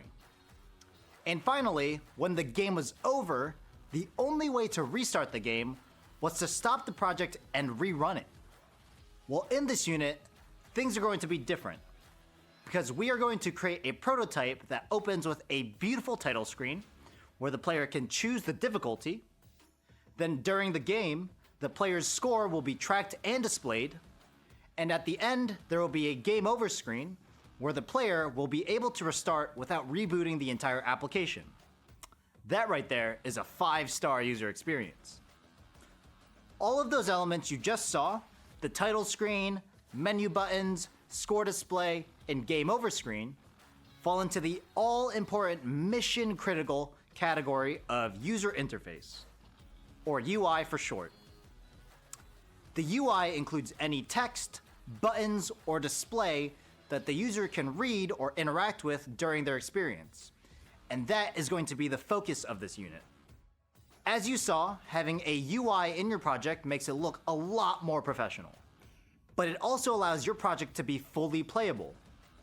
A fully playable game is one that the user can experience seamlessly from end to end without any game-breaking bugs or missing features. Having a UI will finally allow for that. It is the missing piece that will tie together everything you've learned up to this point. So without further ado, let's start creating.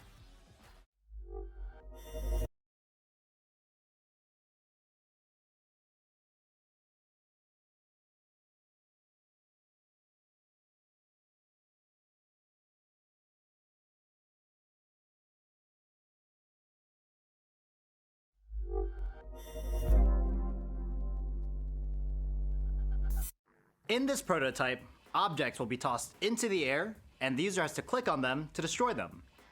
So the first thing you'll do is decide what kind of objects you want to obliterate. You could choose between sports balls, you could choose fruits and veggies, you could even choose the ingredients for my favorite healthy breakfast, pizza, cookies, and energy drinks. Whatever you choose, by the end of this lesson, the objects you want will be launched into the air, and when you click on them, they'll be destroyed. To make this game as fun and fast-paced as possible, we're going to give these objects not 1, not 2, but 3 randomized variables. The position along the bottom of the screen will be randomized so the objects can appear from anywhere. The upward force will be randomized so that the objects fly up to random heights. And the spin or torque we apply will also be randomized so that some objects spin this way, some spin that way, and some barely spin at all. As you can imagine, our old friend random.range is going to be heavily involved in all of this. To destroy the objects, we'll also be testing for a brand new type of user input, the mouse. Unity can easily detect where and when a mouse has been clicked in your game. You can tell when the mouse enters an area, you can tell when the mouse button has been pressed down, you can even tell when the mouse button has been released. All you have to do is detect if a user has clicked one of our objects, and if they have, we'll destroy it. So to make all that happen, I'll see you in Unity.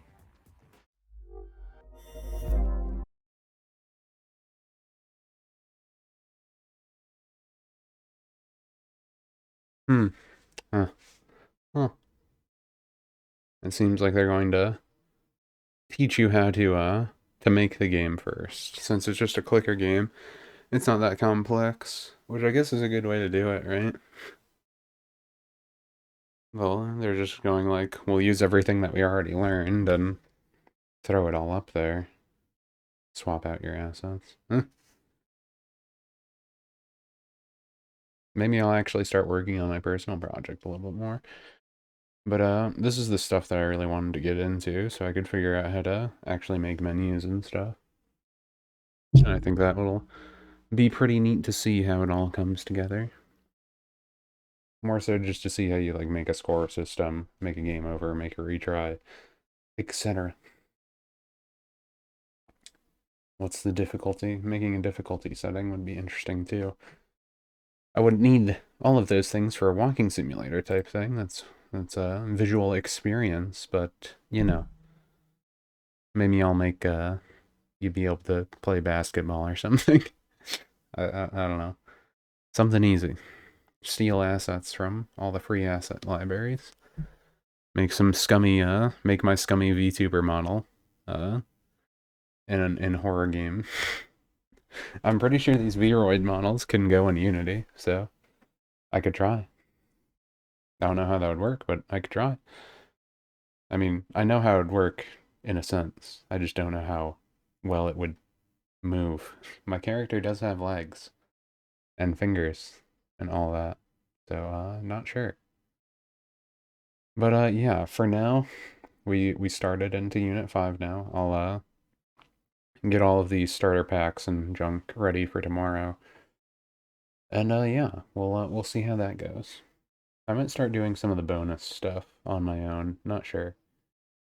But I think I'll get through Unit 5 first, and then maybe go back and do the bonus games then, when I know how to make all the fancy stuff.